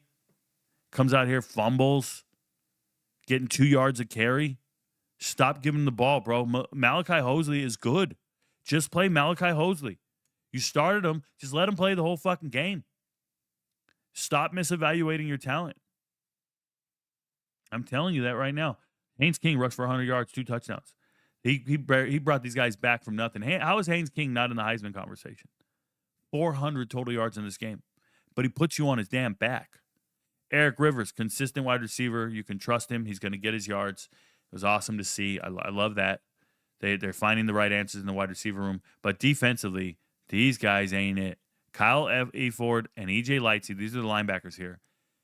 That I don't care what you say. They are some of the most mid linebackers. They're the worst starting linebackers on any team in the top 25. The worst starting linebackers on any team in the top 25.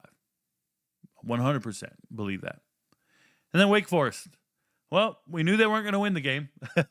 We knew they weren't going to win the game because their quarterback's Robbie Ashford. And you got to trust Robbie Ashford is going to do some Robbie Ashford shit.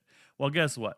That never happened because that defense sucks. But what did happen is Deshaun Purdy showed up and did some Deshaun Purdy shit. He did nothing Purdy. Deshaun Purdy doesn't belong at Wake Forest. He's on the bench. He's embarrassing. Thanks for transferring out of Charlotte to Florida, then realizing you're not going to play at Florida because they're paying a guy $10 million.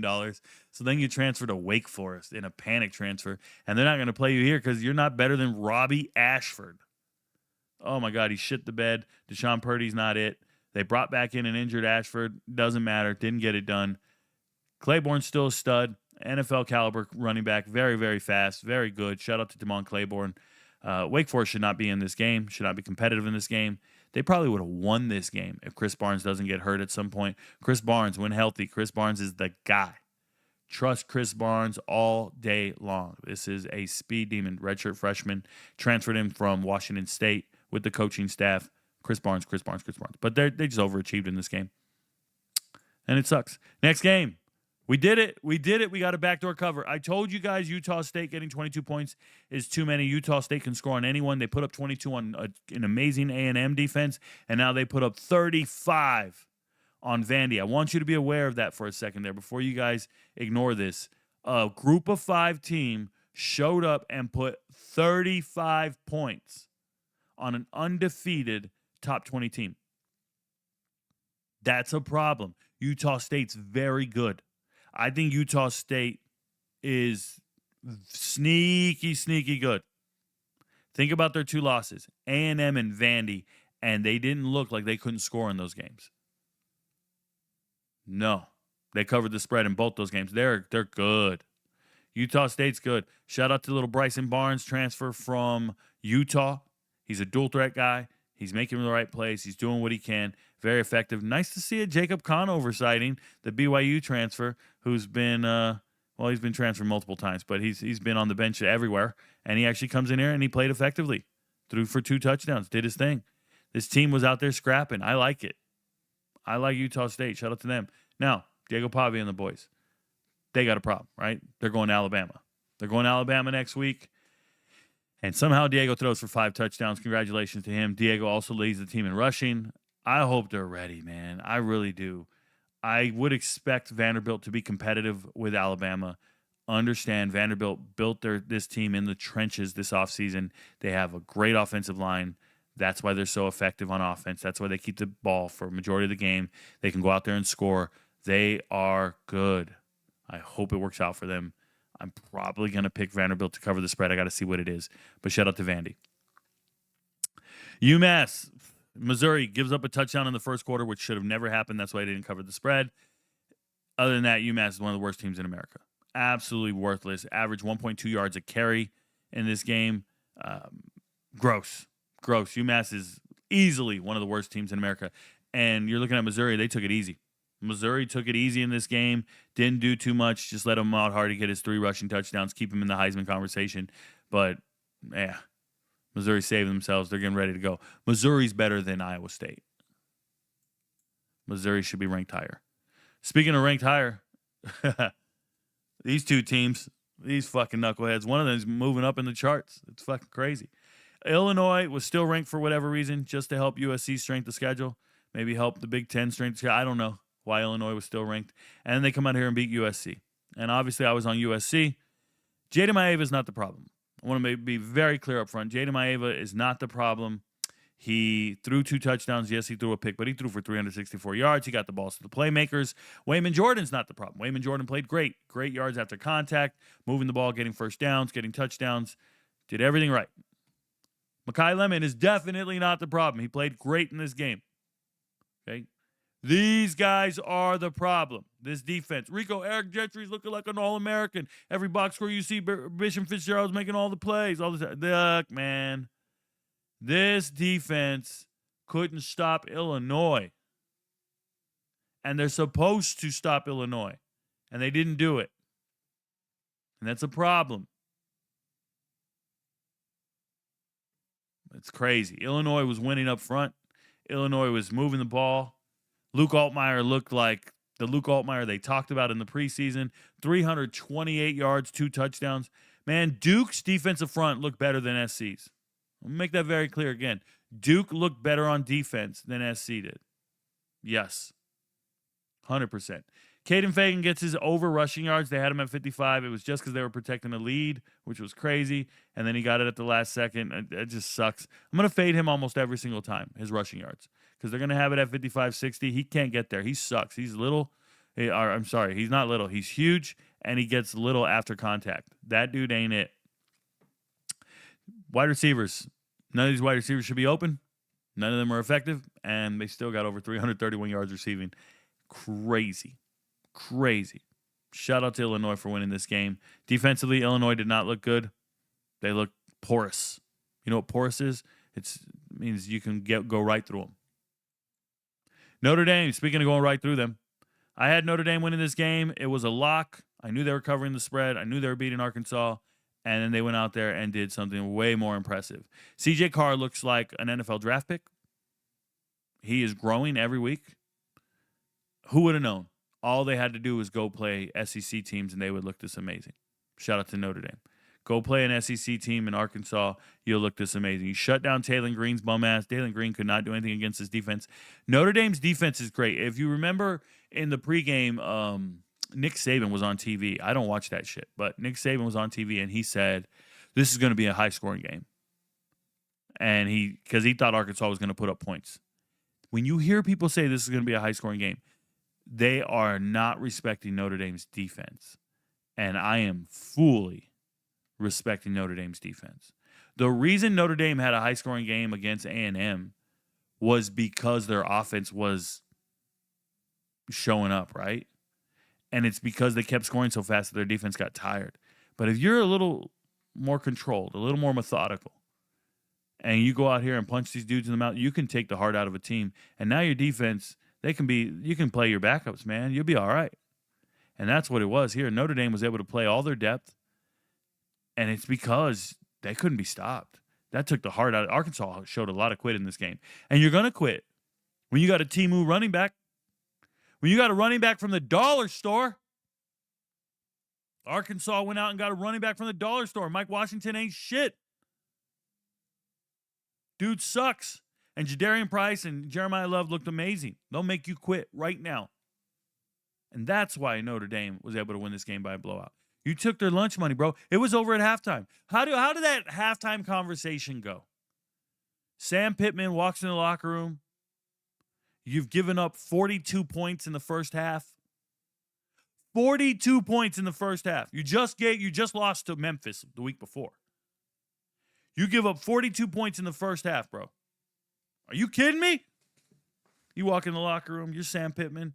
You're like, hey, guys, I really need you to play hard this second half. Remember, the scoreboard's 0-0. Let's just go out there and show them that we don't quit. Let's just go out there and get shut out in the second half. Let's just go out there and score nothing in the second half. That's what kind of heart Arkansas showed. 4 games have been played for every single team now in America. It's week 5, but some people had bye games or whatever. So everybody's played 4 games. You can redshirt after 4 games and keep your redshirt and keep your year of eligibility. You're about to see this week, you're about to hear about all the different players that are jumping in the transfer portal. You're about to hear all the different players that have a season-ending injury. It's all going to happen this week. And I'm pretty sure Arkansas is going to have a fair amount of these guys. These guys quit, bro. They quit in this game. Like some motherfucking pussy. They quit, bro. Don't go to war with these guys. I was watching somebody told me about the Stay Hot podcast. Some teenage dudes talking sports, whatever they are. I don't know these motherfuckers. And they're saying, oh, Rico, they were talking about you on their podcast. And then they showed a clip where they were all traveling to L.A. for baseball weekend. And they all travel. And the first thing I said was, oh, my God. These kids, man. A group of dudes traveled together. I know they shared hotel rooms. And the first response I had was, the last time I went anywhere with a group of dudes, we were going to war. Last time I traveled with a group of dudes. Arkansas, they're them dudes sharing hotel rooms, bro. They're more worried about who's in their Snapchat. They're worried about hanging out and talking to girls after the game. They want to just show them they got a jersey. They ain't there to win football games. They just want to hang out with other dudes. What am I saying? These guys played like straight peas, bro. Peas. Dripping peas. These guys quit. Jaylen Brown? His knee went the other way. Sorry to see it, bro. Sorry to see it. Wait, aren't you last chance you? Wasn't this guy arrested before he got over here? I don't support prior criminals. I don't evaluate the athletic talent of criminals. Rico, he's really fast. He's got a future. He's going to do this. He's going to do that. I don't give a fuck, bro. Arkansas, for the last 2 years, has been signing players I would never sign. And I go on TikTok, and I go on YouTube, and I go on Twitter, and I say it with my whole chest. You're signing players I would never sign. Why? Because I don't believe in who they are. They are criminals. They got kicked off their previous team. They quit on their teammates. They have verified character concerns. How did Omega Blake get here? Why did Raylan Sharp quit on Fresno State? Look at these guys, man. It's hand-me-downs. Nobody here will be at the 30-year reunion for Arkansas football. There's no alumni here. They're not graduates. They're not trying to get on the coaching staff and come up your tree and be a graduate assistant and then be on the staff. They're not trying to do that. There is no camaraderie here. It's a bunch of fucking free agents and vagabonds looking for handouts. Well, how much NIL are you giving? Wait, how much can I get paid? How much can I get paid? And then they got to show up on a Saturday and try to beat a team that's going to have alumni that we're going to see on the sideline for the next 30 years. These guys made 30-year decisions. These guys made 3-month decisions because they'll be in the transfer portal. That's what I saw when I saw it. I was so disgusted when I saw it. Sam Pittman needs to be fired. And you need to be fired because you didn't create a culture. The hardest thing to change is culture. I know this. I'm a retired first sergeant from the United States Army. When you get a company, you get a football team, you get 100 people. They put you in charge of these 100 people. If you got a substandard company and you show up, it's just like a football team. You show up, you look at all your coordinators, all your positions coaches, all your platoon sergeants, and you go, yo, we need to change the culture of this. So we're going to start working out. I remember I did this. PT was 3 days a week, and it was starting at 7 a.m., excuse me. And I said, nah, that's not enough. We're going to start at 6 a.m., and it's 5 days a week, and no one can leave for 2 hours. Put it on the training schedule. And they all freaked out. And I said, what is it? I said, welcome to the fucking Army. You're going to earn your paycheck every morning and get in shape. And then I remember the first day, there was all these guys standing around, hands in their pockets, kind of leaning back like they were still on the block and shit. They were hanging out like, yo, what's up, man? Yeah, nah, I guess we got to do this workout thing. You know, Top is tripping. He said we got to work out. And they're just kind of walking around, moseying around. I'll get you the fuck out of the Army, bro. You go get another job somewhere. You don't want to be here. We're going to find gangsters. We're going to find real people who want to do some gangster shit. You think you're tough, but you're not even training to be tougher than somebody else. There's somebody in another army out there trying to defeat you. They're not thinking. They think we're just hanging out, waiting to get paid. Man, I'll get paid on the 1st and the 15th. And then we can go hit the club. Their priorities are somewhere else. And I'm saying this isn't a workout, bro. This is a simulated hunt.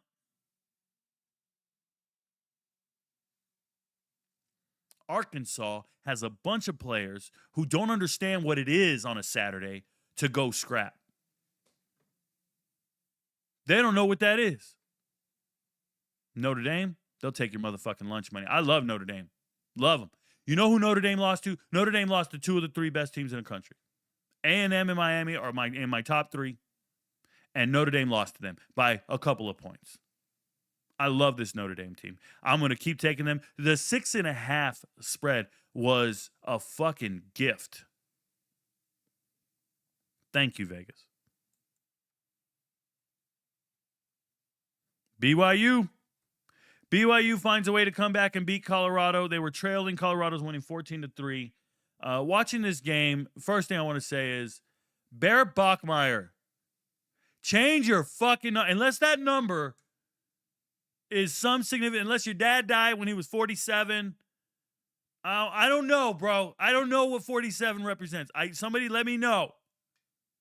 But there's no way a quarterback should be wearing 47. It looks disgusting. It looks gross. Sometimes you got a friend who don't know how to dress, and you just got to look at him and just be like, yo, bro, that doesn't match. You know, we're not going to the club like that. Like, you go pick up your boy, you're about to hit the club, man, we can kill it on the dance floor. And you show up, and he's wearing FUBU jeans and a pink tank top. You just look at him. Just be like, bro, what are you doing? Oh, you know, this shit is still fly. No, I don't know.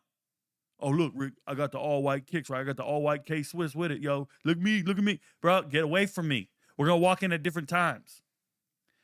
Bear Bachmeier, I'm not hanging out with you. You look terrible. Now, how are you as a player?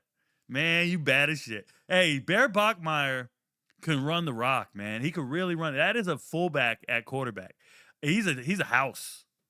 He's an absolute tank. And I don't know how he gets any smaller over the years. He just reminds me of, who was that kid? I always forget his name. Sam Ellinger. He reminds me of Sam Ellinger from Texas. Homie had the thighs for days and could run and move the pile. That's Bear Bachmeier. He's Sam Ellinger. He's got that shit going on. So shout out to him. LJ Martin, slow. These are slow, big guys. Nothing too flashy. BYU doesn't impress me on offense for the most part. They are just tough. They're going to figure it out, make some plays. Chase Roberts eventually gets open, things like that. But for me, this was more about, and I apologize if you guys can hear the background. There's somebody cutting grass outside all morning. There is this thing where I look at BYU and I think of it as coaching staff versus coaching staff. BYU's coaching staff is way better than Colorado's.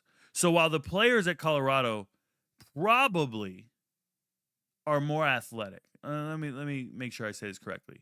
Like, if we had tryouts tomorrow and we took all these wide receivers and we just removed their jerseys, removed their shirts, I forgive the thing. If they were just standing around in a pair of shorts, and I said, all right, we're all going to run 40s. We're all going to run routes. We're all going to run this. And then I'm going to put you in rank order on who's the best wide receivers if we all had tryouts tomorrow, you'd probably pick Sincere Brown above everybody because of how big he is, how fast he is, how strong, all this stuff. You'd probably put Omarion Miller behind him. You'd line them all up, and you'd probably pick Colorado wide receivers over the BYU wide receivers. But that doesn't matter. The talent is there. It doesn't matter. The coaching, it's these BYU dudes, man. They got their dudes ready. They got the right mindset, the right mentality. They're ready to go to war. The culture at BYU is winning football. And they're going to find ways to win games. You're losing 14-3 after the first quarter, and not once did this team give up on themselves. And Jack Kelly makes the biggest play at the end of the game to make sure they win the game. But Jack Kelly is a leader among men. And when you got linebackers like Kelly, you got guys like Glasgow getting to the ball, you've got players that you can just truly, truly believe in. You feel like you're never out of the game and you can win.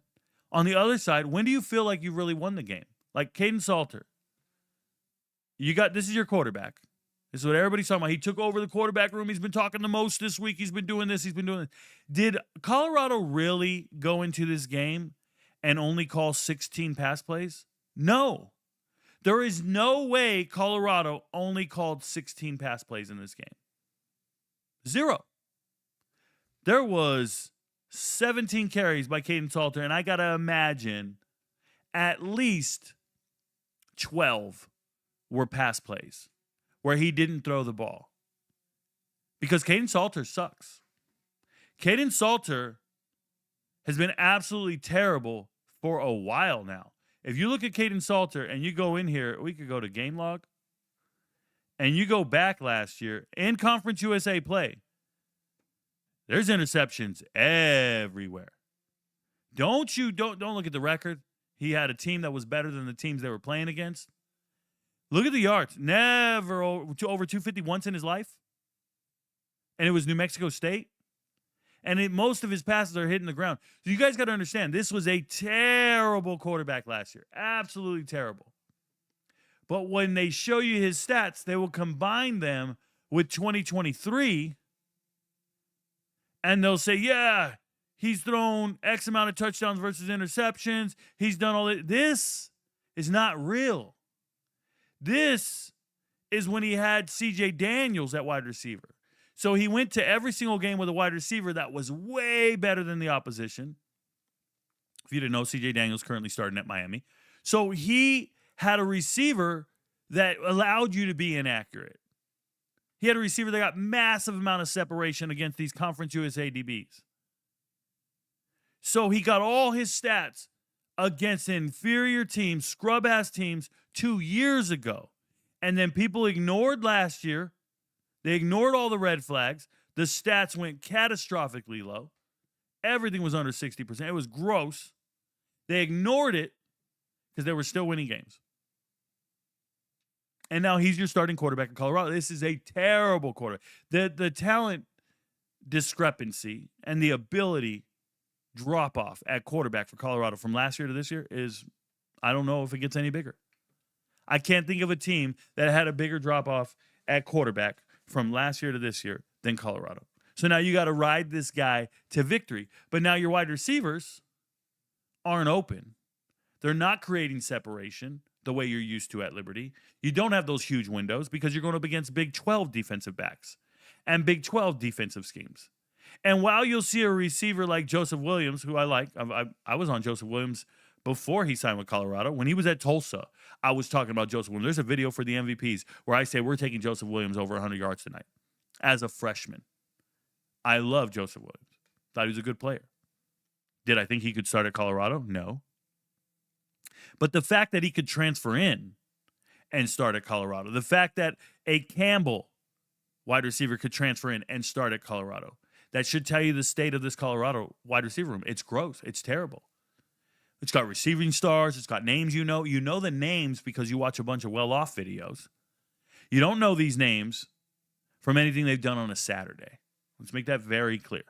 Like if you watch games on a Saturday and only watch games on a Saturday, don't do recruiting hype, don't do well-off video, just watch the Saturday game. None of those receivers have done anything that warrants you knowing their names. None of them. There's no more separation. There's no more big set. So now we need this guy to be way more accurate than he's been. We need him to be way more accurate than he's used to being because there's less margin for error. And we know he's not that guy. You got injuries in the running back room. Taylor was out this game. Taylor's your guy who can actually give you some juice, give you some stuff, and you don't have it. So I thought they overachieved in this game to be competitive. And that's why if you watch Coach Prime post-game, he's not even that upset. He said, I can't be that upset. I can't say I'm disappointed. I think we have better players. Like, I think we have more athletic players, but I can't be that disappointed with the players and how we did. You know why? Because this is as good as they're going to be. 3 points within BYU covering the spread is as good as they're going to be. This is as good as they could play. And it wasn't good enough. It wasn't good enough. Shout out to me on this one. I picked Minnesota to beat Rutgers. Minnesota still not impressing me, throwing the ball way too much, 41 times in this game. Rutgers defense is Swiss cheese. You can beat Rutgers defense. They don't have a running back right now. They've had a lot of running back issues. They brought in this Fame dude, Fame, however you want to say his name. Boy, is Fame. He's a freshman. Not quite effective at all. So now they had to throw the ball, and they got it done throwing the ball. Shout out to them. Defensively, shutting down that Rutgers passing attack is almost impossible. They have really good wide receivers. Duff, Sheffield, Strong. 3 amazing wide receivers. They still did what they needed to do to get it done. If you've ever watched Antoine Raymond run the ball, carries the ball high and tight, that's okay. Antoine Raymond's a good running back. Very good. I like Antoine Raymond a lot. Thought he played well. Kelly McManus I'll never depend on, and this defense sucks at Rutgers. They fell apart at the end. They were winning at halftime, and they ended up losing the game. I picked Minnesota, so I'm cool with it. Duke, I knew this game wouldn't be close. I told you, Ricky Collins looks terrible, and he was worse. Ricky Collins was worse than he looked last week, and this time he had to play the full game. That was awesome for us. What a gift. Darren Mensah, always going to be over 250 yards passing. Take that on a prop every chance you get. He's got receivers you can believe in. Barkate is a badass white boy, the Harvard transfer. Like him a lot. Keyshawn Brown, in high school, his quarterback, Jalen Rayner, on the same high school team, Jalen Rayner at Arkansas State. Yep, that was his star wide receiver was Keyshawn Brown. Shout out to them. But anyways, receivers are good. Nate Shepard had a breakout game. That's awesome because I'm tired of seeing Anderson Castle get touches. Give me Nate Shepard to get the ball more. I'm going to be excited about that if that keeps happening. Shout out to him because he played well. Syracuse got no defense, can't stop anything, and then more importantly, they just don't have a quarterback. So you're not going to see anything. But Jonte Cook don't care. Shout out to Jonte Cook, and his father wrote me on Twitter to let me know that he was not a criminal. It was all rumor. He's not a drug addict. And he said, he got kicked out of university. But that first university that kicked him out, they just did some BS on him. But he couldn't debate that he got kicked out of Washington. He couldn't debate that this young man was stealing from teammates. Couldn't debate that he was using drugs. All he said was the first time he got kicked out of Texas, that was some whole shit, something like that. Whatever he told me. Hey, look, bro, if you're defending your son, congratulations. I would defend my son too. But don't do it to me. I'm a stranger. I don't know you guys. I don't give a shit about you. And your son don't impress me getting empty stats and a loss. You'll probably be really excited about this because this probably equates to more money in the transfer portal next year if you leave. If you don't, congratulations. You probably strong-arm these guys for more money in the offseason to stay as well. I don't like it. I know a bunch of individuals out here not getting it done. Shout out to Syracuse getting blown out after beating Clemson. What an embarrassment. Hey, man, how bad is Clemson? I know Duke's legit. We took Duke, and we got it right. Now, I took Pitt, and I flipped. I was on Louisville all week. Then I flipped to Pitt because I knew of injuries. And then right before kickoff, we got another injury report. And that's why the MVPs matter. We go in here, we got injury updates. Everybody talks about injury updates. And in here, one of the MVPs said, let's see where it's at. Right here. Louisville, tailback, Isaac Brown, and Duke Watson are expected to play against Pitt after being and I said, oh boy. And then they also told me at some point Desmond Reed is not playing in this game.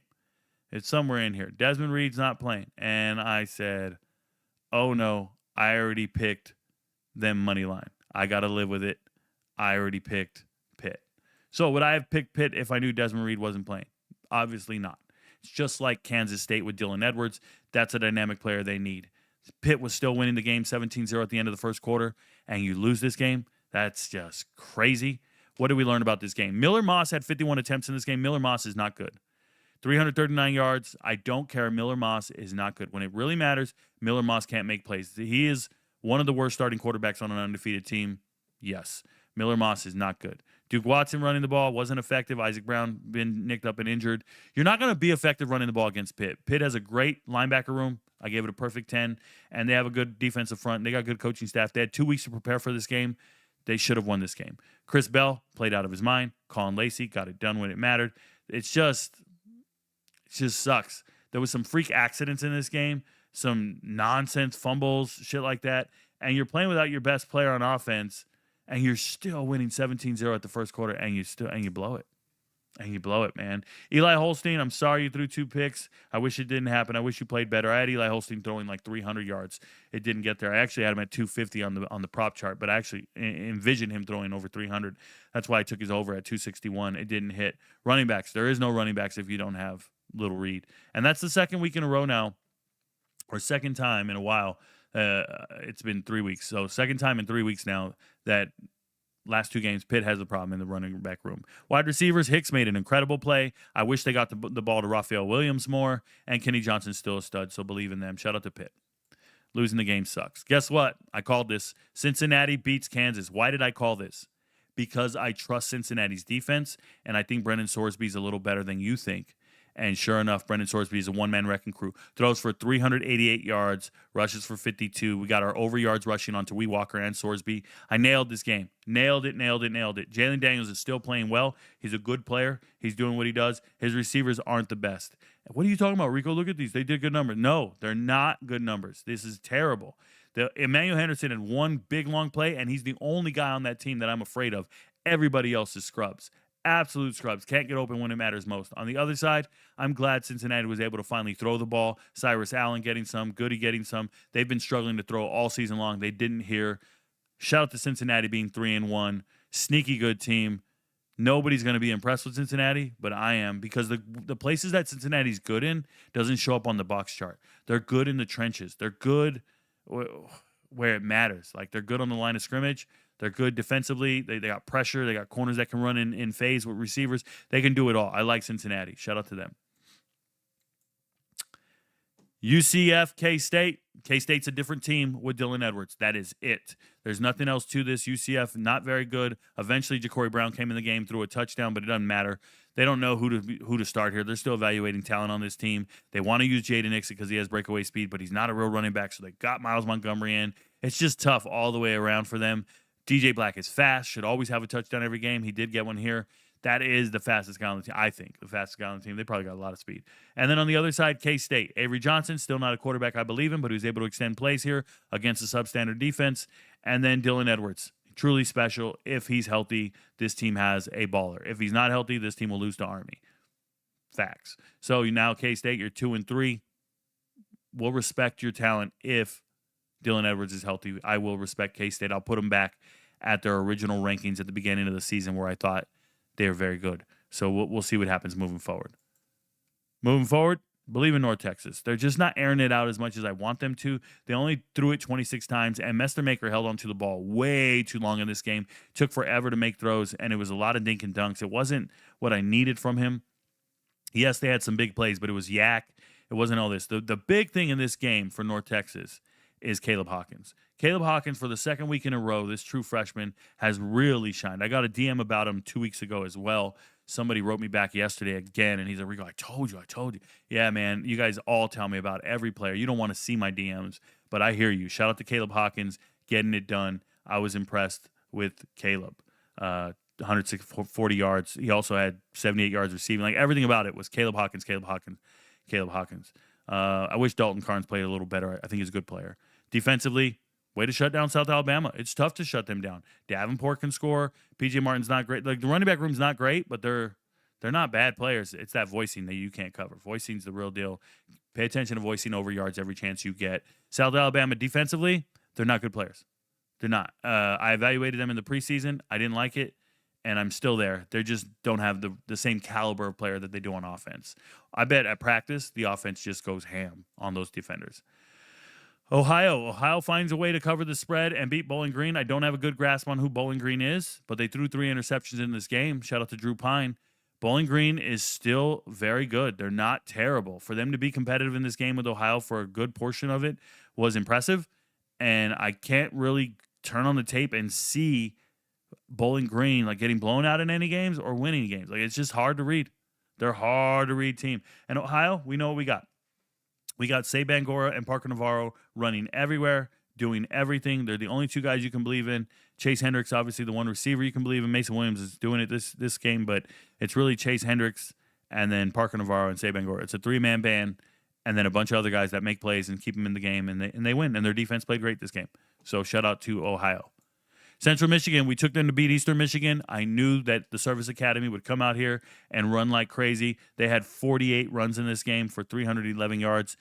Eastern Michigan can't stop the run. We saw this. That's why they lost to Long Island. That's why Louisiana was able to run all over them. You can run on Eastern Michigan. They can't stop it. Eastern Michigan has no real playmakers. They also have only 3 good players. And unfortunately, they didn't throw to Lockett. He's their number 1 receiver. Their running back is Dante McMillan. And then their quarterback, Noah Kim, didn't get to play great. Central Michigan's defense is better than people think. Their linebackers are mean. They hit hard. And you're going to have a really hard time catching back up, because they take forever on their drives. Central Michigan will just line up and run some more and run some more. Angel Flores, the team's leading rusher for this game, that is a quarterback, and he's not their throwing quarterback. They sub him out and let Joe Labus throw. Joe Labus, Iowa transfer, I think he sucks, but he's the best passer they have on the team. They don't need to be throwing. This is a coach that was the offensive line coach at Army. He's come into this team, and he's treating them like Army. They're running some more. So now you see Central Michigan running the ball 50 times a game and throwing it for 20. It's just the way it's going to be. That's who they are. Trust Central Michigan's pedigree. Trust what they're doing. They got players. Shout out to them. By the way, Trey Cornish, 3 tackles. Trey, this is a running back. Did he move positions? I got to go back and watch. This is a running back with 3 tackles. This is supposed to be one of your guys. 2-lane transfer. Insane. So I got to go back and watch it. JMU, their defense was way too much for Georgia Southern. Absolutely smacked these boys. Could not get the ball running at all. O.J. Arnold couldn't do anything. This is just inexcusable, not getting it done. How about the other side? They couldn't stop the run. It's just JMU changed their identity for this game. They're usually throwing the ball a lot, going out there, spreading the field. They saw Georgia Southern can't stop the run. Fresno State ran these dudes over and broke them. Now, everybody has that recipe. Everybody knows how to do it. So what is JMU? They line up and run the ball 50 times this game. They just say, we're going to break them too. And they did. They went out there and broke these mother flippers. That's crazy that they could treat you like that. Didn't try to throw the ball that much. Shout out to C.J. Dippry's brother, Lakota Dippry, former defensive end, transferred in. He was at Charlotte as a defensive end. Now he's a tight end, doing great things. Shout out to him. But yeah, this was about an identity game of football, and JMU showing up, changing their identity for this week, and just lining up and smacking you in the mouth. Anybody can do this to Georgia Southern. We can't forget that. ULM, I trust the coaching staff at ULM. I think their coaching staff gets the most out of their players. I believe that. And I trust the fact that Arkansas State's offensive line is not good. So what do? We took ULM, and ULM, sure enough, falls 10-0. They're down 10-0, and I'm not panicking, because they come back and win this game 28-16. Arkansas State has a problem. They cannot run the ball. They have no offensive line. It is trash. 27 carries for 17 yards. They can't run the ball at all. Jalen Raynor's good, but this hero ball is not for him. Hero ball is not for him. Corey Rucker's a great wide receiver. Chauncey Cobb, they got 2 good receivers. It does not matter. If we get in the red zone, we can't finish our runs. That's why you see them settling for field goals. They cannot get it when it matters. They can't punch it in. On the other side, that's exactly what ULM does. ULM finds a way to get it done. That's what they do. Shout out to them. They got Skull as one of their running backs coaches, or as the running backs coach, Skull, former running back at UAB. Really like him a lot, and he's getting the most out of these guys. So I'm impressed with them all the way around. ULM 3-1 in those coin flip games. Take the coaching staff. Northwestern beats UCLA. I was on UCLA to cover the spread. They covered the spread. The fact that they lost to Northwestern is embarrassing.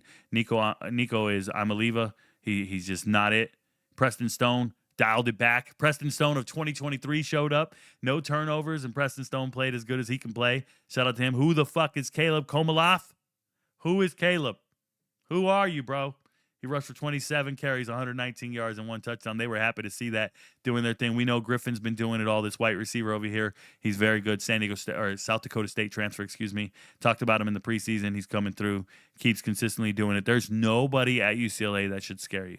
Not a receiver in the world is good. Not a running back's good. They just suck. UCLA might not win a single game. I don't know what the schedule's like. I haven't looked at it the rest of the way. But my God, do they suck. And Northwestern's not much better.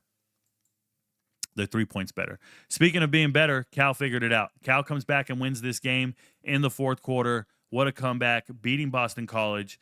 Boston College is now 1-3 in the preseason. I was very down on Boston College. I thought they were terrible. They won a game, and everybody said, Rico, you don't know what you're talking about. Well, here we are. We're a month in, and they're absolutely terrible. Cal, on the other hand, for whatever reason, they sold on me the one night I made them a lock, and they're 4-1.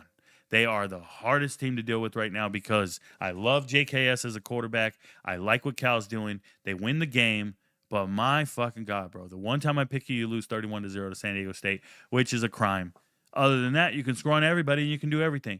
I told you, I got word that California was preparing for this game against Boston College during the week of preparation for San Diego State. So Cal spent 2 weeks on this game. That's why I picked Cal, because I got word from somebody, an insider, who said, hey, Rico, at practice, we were spending about 40 minutes on San Diego State stuff, and then the rest of the time we were on Boston College packages and stuff. And I said, oh, wow. So you're ready to shut these boys down? Yes, we're ready to shut them down. Okay, cool. When I say insider, I'm usually talking to players, just so you know.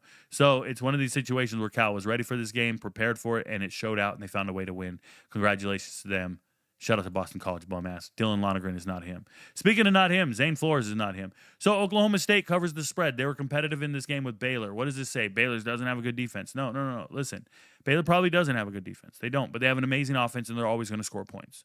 So Sawyer Robinson, statistically, will be one of the top quarterbacks in America. Probably won't get any Heisman hype because of the Baylor record, but Sawyer Robinson is, to me, he's one of the top quarterbacks in America. He's great. Shout out to him. Caden Knighton, finishing the team lead for rushing. Don't get it twisted. He's a 4-star. He's really like third string because they're trying to give Michael Turner more carries now. And Bryson Washington is known goods. That's going to be their starting running back. But it's nice to have 3 running backs after Pendergrass goes down with an injury. You have 3 guys you can trust. Shout out to them. Receivers, Josh Cameron's great. Cole Wilson transferring in, former UIW transfer, went to Texas State. Now he's here. Sorry, Trigg got hurt at some point. But they got players, man. They got players, and they can make plays. They're going to score like crazy. Why was Oklahoma State competitive? It's because they got creative. They did a bunch of trick plays. Sam Jackson threw a touchdown. He's a former quarterback, used to play quarterback at TCU, couldn't get the starting job there. Transferred to Cal, couldn't get the starting job there. Then transferred to Auburn, moved to wide receiver, and now he's a wide receiver for Oklahoma State. This is, once again, evaluating the talent incorrectly on your roster. Sam Jackson should probably be your starting quarterback just off that alone. Zane Flores is not a good quarterback. I don't care what the numbers say. He's not a good quarterback. Then they let Trent Howland throw a pass as well. I like the fact that they're being creative, no longer being vanilla. Go out there, do your thing. They just got divorced, bro. They just got out of a divorce. They just got out of a 20-year marriage. And they're going to start wearing bare midriff shirts again. I don't want to see that on a 40-year-old woman, but you get what I'm saying. They're going to start dressing out. They put on that little cocktail dress and went to the bar. I love it. Then they're starting running back. They finally give the lion's share of the carries to Trent Howland. Trent Howland has a career high in yards and touchdowns. Listen to what I've been saying. This is Trent Howland's career high. 84 rushing yards, 2 touchdowns. Do you guys understand that I have been talking about Trent Howland for 3 years? For 3 years. And he's never rushed for over 84 yards. Because I trust the talent evaluation and the tape. And I told you when I watched him, I saw a guy that I thought was amazing. He's not getting enough carries at Indiana. They're ignoring him. They fire the Indiana coaching staff. Cignetti shows up and brings 3 running backs with him. I'm not mad at Kurt Cignetti, and you started the right guys. But then Trent Howland, you need to go somewhere and transfer. You transferred to Oklahoma State, and they make you 5th string. What are they seeing at practice? Because I know what I'm seeing on a Saturday. I'm seeing Herschel Walker. I'm seeing 6'3", 240, and can bring the hammer. So now Oklahoma State coaching staff gets fired because you didn't start Trent Howland. So now we fire everybody and we go, we got to start a different running back. We're going to do different things this week. And who are we going to use? Trent Howland. And he looks the part. And that's why you're competitive in this game, because first downs lead to touchdowns. I'm letting you know that right now. Shout out to them.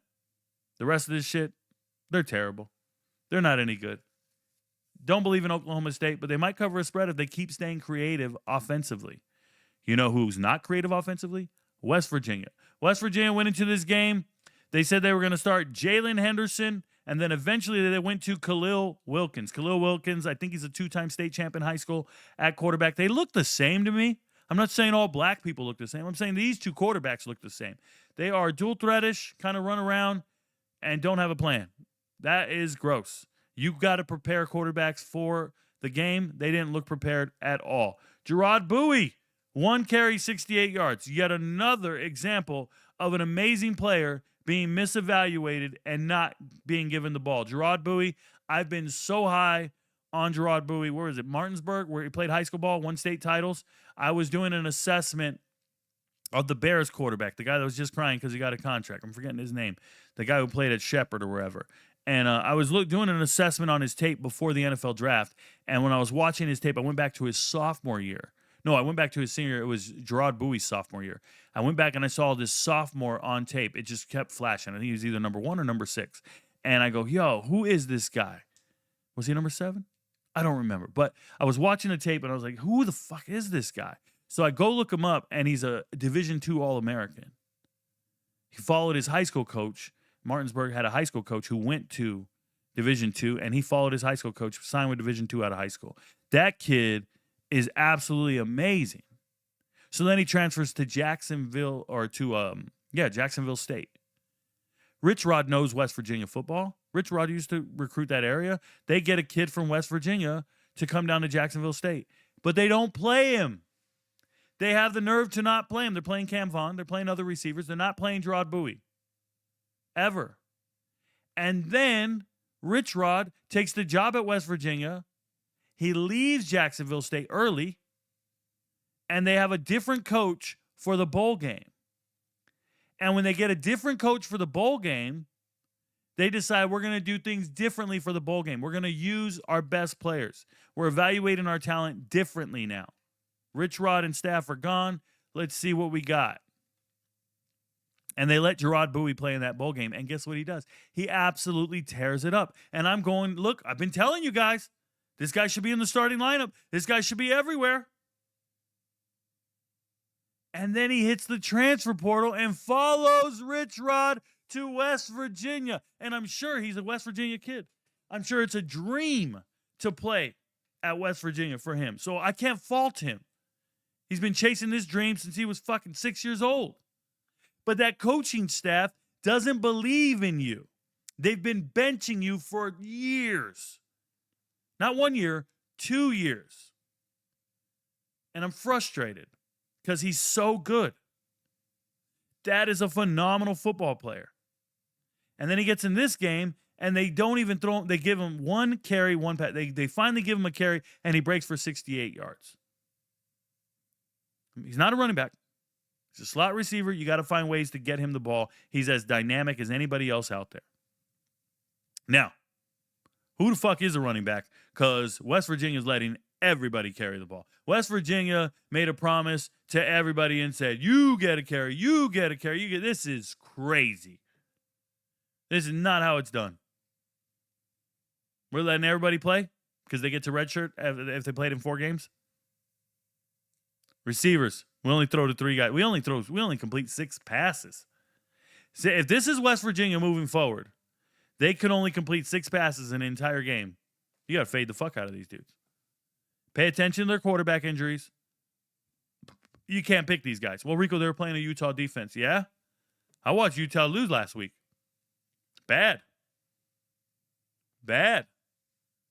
So how'd they do this week? Devin Dampier came out, laced it, got the ball everywhere, was effective. We saw Bird Ficklin again. Hey, that freshman dual threat quarterback. I did a TikTok video, and I said, Utah's freshman dual threat quarterback really impressed me. And I got a million messages telling me, you're an idiot. You don't even know. Devin Dampier's not a freshman. He's been around. He was at New Mexico last year. You don't know. Shut your mouth. I've made 20 videos on Devin Dampier. I was talking about Bird Ficklin. For the second time in a row, Bird Ficklin has come into a game and looked the part. He looks great. And the other guy you got to pay attention to is this Daniel Bray. Be careful. Daniel Bray is a bad man. I understand. Macquarie Rogers is out here. Wayshawn Parker, known goods. Been around. All this. You got this young freshman. Daniel Bray from Fort Worth, Texas. Sneaky, bro. Finally gets in and does something. Just trust. Pops on tape. Pops on tape. When Rico says somebody pops on tape, what does that mean? And it's a freshman. And he's not a starter. What does that mean? Utah's got some players. Bird Ficklin, Daniel Bray. Remember it. Wide receivers, they got Ryan Davis. Ryan Davis is the only guy you're going to be betting on. Ryan Davis is Wes Welker. Ryan Davis is an NFL player. He's got a lot of injuries, so he won't be getting drafted. Little white guy. NFL talent. Probably a future wide receivers coach someday. Ryan Bray is him, man. That dude is real. Always open. Can't cover him. Shout out to him. Hang in there, guys. I know it's a result show. You want to talk to me. Appreciate you. If you're watching on TikTok right now, you're writing any questions, comments, whatever, just go over to YouTube. Drop it in the chat. I'll get to it eventually. Shout out to them. UConn against Buffalo. This is a game I didn't want any part of. I was on the under. We hit. Shout out to us. Got this right. I knew these teams wouldn't be able to score on each other. Defenses are stout, and UConn's really underwhelming me with the running game lately. Cam Edwards isn't getting any room where he needs to go. We're not using MJ Flowers enough. Victor Rosa getting back in the rotation. Congratulations. Skylar Bell's always going to get his yards, always going to get open, always going to get his targets, but I just can't really get on the UConn bandwagon. On the other side, Buffalo. Buffalo's changing their identity, and it's tough, man. They're trying to be effective with what they got. Their quarterback play was so substandard. Now we're at Gunnar Gray. Is Gunnar Gray any good? I don't know. He didn't look good in this game. He didn't. He really didn't. They dropped back to pass 29 times, and he finishes with 125 yards on almost 30 attempts. Guys, that's not good at all. That's fucking terrible. Lamar Sperling, always been very high on Lamar Sperling. Good to see him getting some carries and break on a long one. Aljae Henderson is a 1,000-yard rusher. Rely on him. Unfortunately, 2.6 yards is not going to get it done. UConn was there to stop him. Victor Snow, another good receiver, just like Skylar Bell. Victor's a lot smaller and more of a slot guy, but he's going to still get his numbers.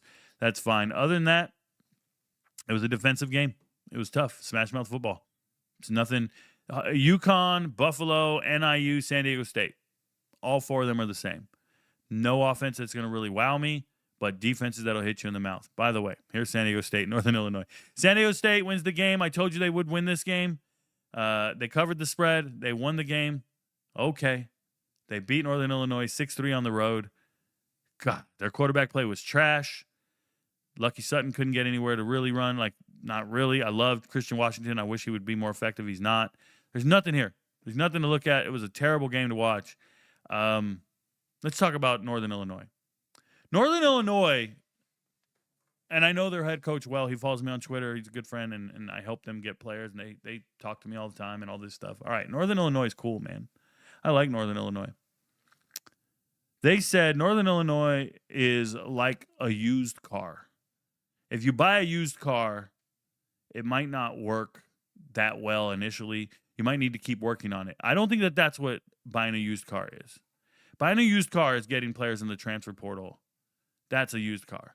Players in the transfer portal with some mileage on them, stuff like that. Okay? This is buying a broken down car and then attempting to fix it to where it's functional. That's not buying a used car. That's buying a fixer-upper of a car, and then you try to get it to work, and then it makes it down the street, but you know you can't take it too far. It's not that good, and you got to keep working on it. This is a team with 18 new starters, 7 new coaches, and they're doing their best to keep improving this car, this team every week. And they know they're going to lose games, and they're just going to try to be better the next week. Nobody's got any fantasies about how well they are or what they're going to do. Let me tell you guys, some of the worst offensive football you will ever see is Northern Illinois football. This is bad football. This guy, Josh Holst, is a terrible quarterback. We will fade him every chance we get. Vegas needs to wake up. They're going to catch on eventually. But this team will not be scoring in the MAC. Will not be scoring in the MAC. They're so bad. DeRee Rogers, you're a liar. DeRee Rogers earlier in the year said, we'll never lose a home game. He said, we ain't losing no home games this year. Well, you just lost a home game to a team that traveled 2,000 miles. So, DeRee Rogers, you're a liar. Okay? Now, defensively, this team has dogs on defense. You can't move that defensive line if you tried. You can't move them. They're a tree stump. And you try to move a tree stump, it won't budge. That is their entire defensive front. You get nowhere. You go nowhere fucking with NIU. The other thing is Roy Williams is an NFL player. Roy Williams is an NFL draft pick. He's an NFL caliber player. And if he doesn't get drafted, he will make an NFL team as an undrafted free agent. Roy Williams is amazing. Don't worry about stats and none of that stuff. I'm just telling you. Shout out to San Diego State and these two bums. Navy didn't cover the spread. Navy failed to cover the spread. Rice is tough, and Rice scores 10 points in the fourth quarter. It breaks my heart because Rice scores a touchdown to backdoor us on this, and it shouldn't have happened. We had the spread covered the whole time. But Navy couldn't really throw the ball on Rice. Rice has some good DBs, whatever. But they were effective running the ball. They could do whatever the fuck they wanted to do. They ran for 283 yards, and it was an easy win for Navy. Out there just chilling. Rice is still a service academy, just running the ball, doing what they do. That's all there is to it. So these teams right here, you can bet the under on these and believe in it. And shout out to Navy for getting it done. Toledo's bum ass. Toledo is the most impossible team to bet on. Some weeks they're great, some weeks they're not. They just look unprepared at times, and then they look great. This week they looked awesome. Akron showed up with different quarterbacks. They didn't even play with Finley. They played with some guy named Rogow and Michael Johnson Jr. If these guys are worse than Finley, you can't be competitive in this game. I think they knew that. They're gross. Akron's offense is absolutely trash. One of the lowest scoring offenses in America, Akron, for sure. They have one game where they scored a bunch of points against UAB, and then they have 2 times they were shut out. In 3 games, they've scored 3 points. They scored 4 games, and 3 of them. Am I doing that right? They got shut out twice, didn't they? Yeah, who did they beat? They didn't beat UAB. What the fuck am I tripping on? Am I tripping? They didn't play UAB? I'm tripping. Sorry about that. I know they beat Toledo. I don't even want to talk about them. I'm so mad at Toledo. Toledo's shit to me, bro. Toledo's on the shit list forever. Miami of Ohio outclassed Lindenwood. I thought Lindenwood would stay within 20 points. They didn't. Miami of Ohio looked sharp, man. They came out here and did it. Henry Hessen playing at quarterback instead of their hero baller, Kenny Tracy, running the ball like crazy, and hero baller, DeQuan Finn, excuse me. Sometimes I just assume you guys know who I'm talking about, and then I realize I'm talking to new people every week. I don't know. Receivers, solid room, good athletic players. Go out there and do your thing. Congratulations, you got to win. You needed it, your first win of the season. New Mexico eventually pulls away. They were throwing the ball in this game, and thank God they were throwing it because the box was stacked. The linebackers at New Mexico State are good. They played their part, but New Mexico's defense is real. New Mexico's defense is real. Don't forget that.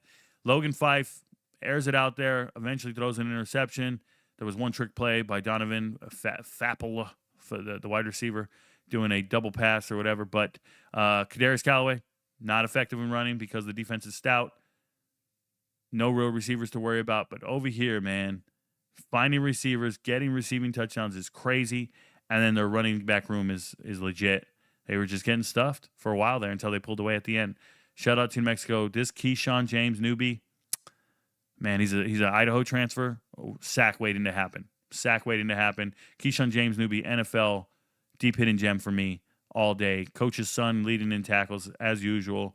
Good team, man. Shout out to New Mexico. They're going to be a problem in the Mountain West. Speaking of problem in the Mountain West, it's a problem trying to get these games right. Hawaii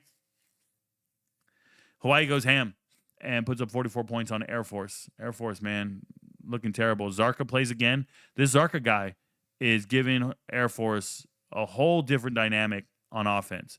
I think he's very good. Zarka throws for 278 yards, 3 touchdowns, also rushes for 139 yards. He's the whole team now. This was a backup quarterback, and there's no denying how good he is. This is a problem, though. Your Air Force, why didn't you evaluate your team and know this was the guy for your team? This guy was on your bench. It's crazy. He's so good.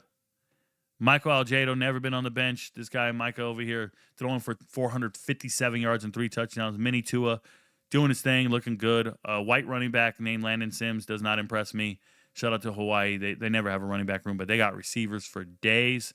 Everybody's open, weapons everywhere. They just keep beating you. It's good stuff. Shout out to Hawaii. Scoring a bunch of points. Awesome stuff. Tulane, I knew they would beat Tulsa. I knew they would cover the spread. And it's no shade at Tulsa. We love Tulsa. Tulsa played well. Baylor Hayes impressed me again. That's just a little gunslinger dude. Badass little guy. Like him. Got a lot of Baker Mayfield to him. Like that dude. Dominic Richardson, very good running back. You're not going to be able to run the ball against Tulsa effectively. Tulsa has a defensive front that is comparable to Power 4 teams. Tulsa has an all-star defensive front that is good enough to compete, and I think Tulsa's like a playoff team. As long as some of the other teams lose, they'll be there. Receivers, Tempest had a great game, apparently. He had 2 good big catches. I've never heard of him until this point. Foley, once again, tight end, coming together, being effective. That's second week in a row where he's been that guy that you can believe in. So good for him. The other receivers are all good. It's hard to get open against Tulane. Tulane's defense is stout. Retzlaff is still playing good. That's too good of a quarterback for them. We should never see a Sullivan sighting. And then rushing-wise, nobody that impressive. Although Gordon played well, I don't get excited about Tulane's running back room at all. Don't get excited about their wide receiver room at all. It's the way they win. It's in the trenches and a mean defense. So you're going to see kind of boring scores, but never get bored of getting paid, right? Shout out to Tulane covering the spread. And I think Vegas sees this. Vegas sees Tulane without the skill players, without the athletes to go stretch the field. So they're always giving us very favorable spreads. A 12.5-point spread against a team that they can completely outclass is a gift. And that's why I made it a lock, even though I respect Tulsa. I saw Tulsa's offensive line dominate Oklahoma State. Tulsa looked better against Oklahoma State than Baylor did. And still, I had to take Tulane. Kennesaw State, they covered the spread, beat Middle Tennessee. Middle Tennessee's the worst team in America. It hurts, man. Nick V, you're in your 3rd year starting, maybe your 4th year starting, and you're throwing an interception, 42 attempts, can't do anything. It's fucking trash, bro. Absolute trash. Ja'Kai Middlebrook doesn't belong here. I think he probably deserves to be at another school. He's so good. Watch him play in high school. Always been a believer in him. He probably doesn't belong here. Wide receivers leave a lot to be desired. Don't care about none of this. You're playing Kennesaw State, and you give up 21 points in the first quarter. It's back-to-back weeks now. Kennesaw's put up 21 in the first quarter. Is that right? It might be. Kennesaw State, now they have a Conference USA win. They're now 3-2. It's not your father's Kennesaw State team. They're very good.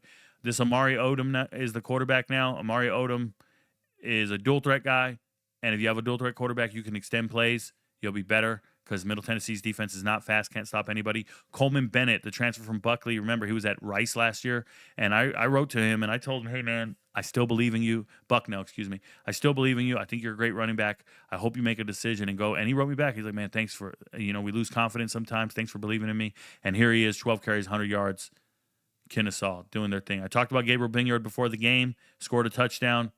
I just know the team. I know this team. I believe in it. Kennesaw, mean up front. Defensive front, you can't move these guys. You saw their game against Wake Forest. They look like they've been lifting weights. Kennesaw lives in the weight room. Their dudes are yoked. They're strong, pound for pound.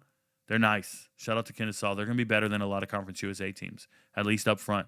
Speaking of better than Conference USA teams, here we go. Old Dominion beats Liberty. I was on Liberty to cover the spread. I even had Liberty money line. That's crazy talk, right? Yeah. They lose the game. Liberty's 1-4. They're terrible. They are not terrible. They showed up to this game without Ethan Vasco. I didn't know that.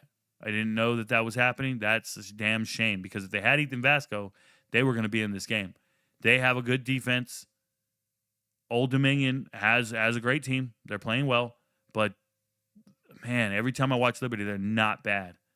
They're not bad on tape. So Liberty easily covered the spread. They play well. Just a lot of things go wrong. It sucks.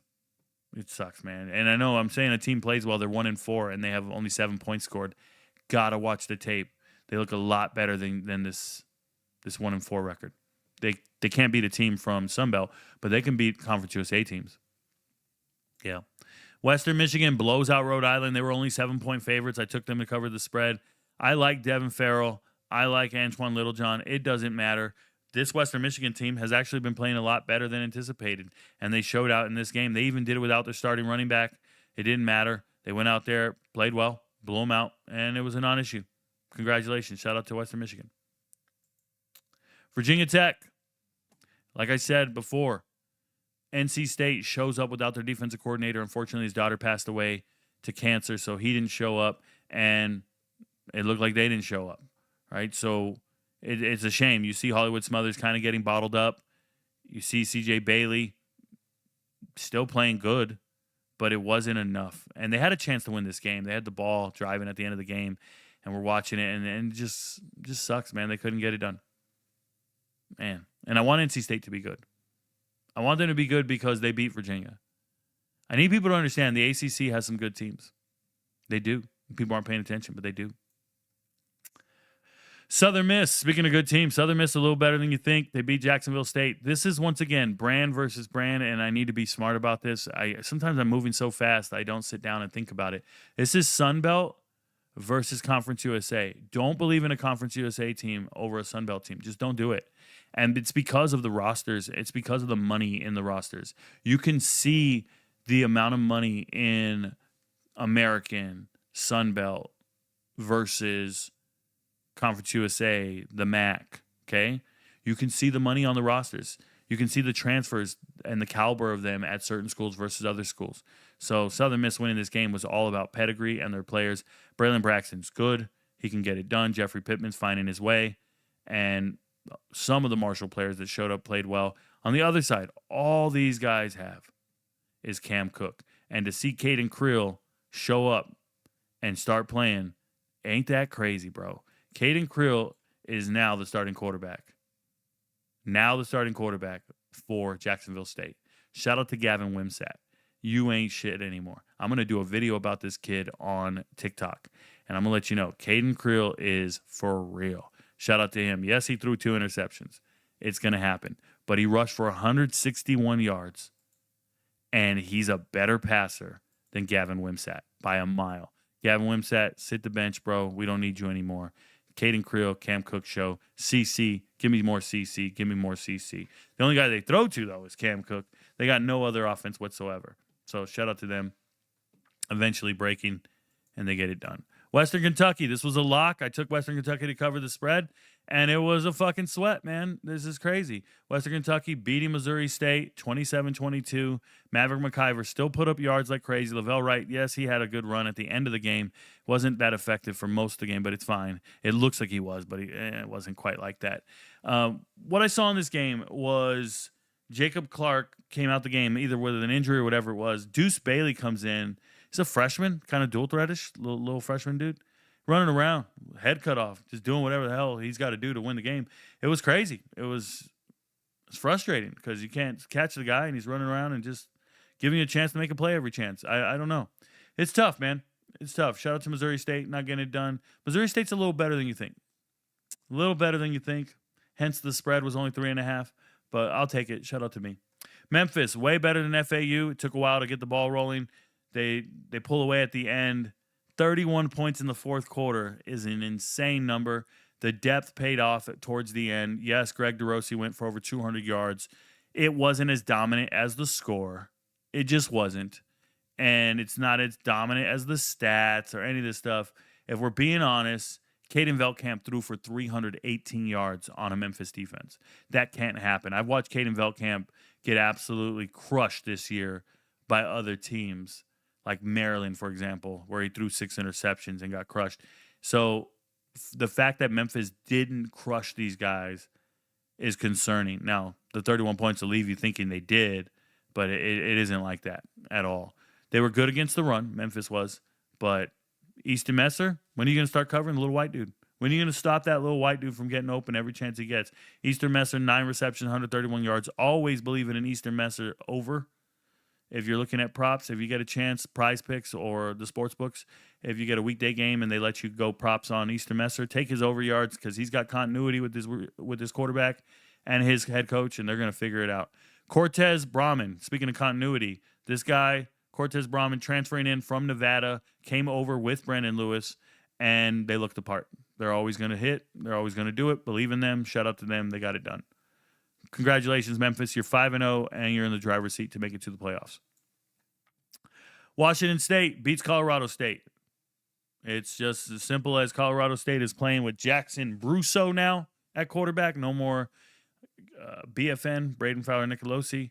And then you have Washington State. They finally found their quarterback, and I've been telling you to play Zeviekis for a while now. Zeviekis playing out of his mind, did well, threw for 2 touchdowns, gave this team the best chance to win. We took Washington State to win the game. We got it right. Pretty simple, covered the spread as well. It's just Washington State was dominant, man. Dominant. Shout out to Zevi. Zevi's your guy. The FCS transfer from 2 years ago. Stanford. Stanford finds a way to win this game, scoring 16 points in the fourth quarter. What in the hell happened here? Remember before the game, I told you, I'm taking Stanford to win the game. They didn't cover the spread.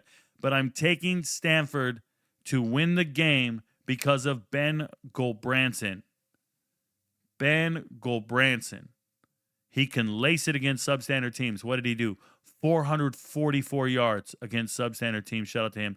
Cole Tabb takes over the running back room from Michael Ford. Cool, that's fine. Ford's still good. Tabb's fine. This C.J. Williams, man, I've been waiting for this day for a long time. C.J. Williams finally makes me proud. Goes out there and puts up 138 yards, 12 receptions. Former modern-day wide receiver, former USC wide receiver, former Wisconsin wide receiver. I've always liked C.J. Williams, former 4-star. It's nice to see these guys go for 444 yards and find a way to win the game at the end. This is a total sell job by San Jose. San Jose is now 1-3. And you're not going to win games because Walker Eaget ain't it, bro. Walker Eaget doesn't impress me, even though he played crazy. He threw for 473 yards and 3 touchdowns. I still don't like Walker Eaget. He's the team's leading rusher. That's sick, bro. That's sick. Why aren't we running the ball? This isn't a shootout. You're not trying to catch up. Why are you throwing it 58 times when you're winning this game? 58 times. That's insane. Use Floyd Chalkmore. Give your defense a rest. Go do this. You don't have to do this. This is crazy. Just keep throwing over and over and over. And I told you guys, Leland Smith is my guy. 6 receptions, 101 yards. I was right, but come on, man. This is silly. Speaking of silly, App State. Completely silly that A.J. Swan threw for 1 yard in the second half.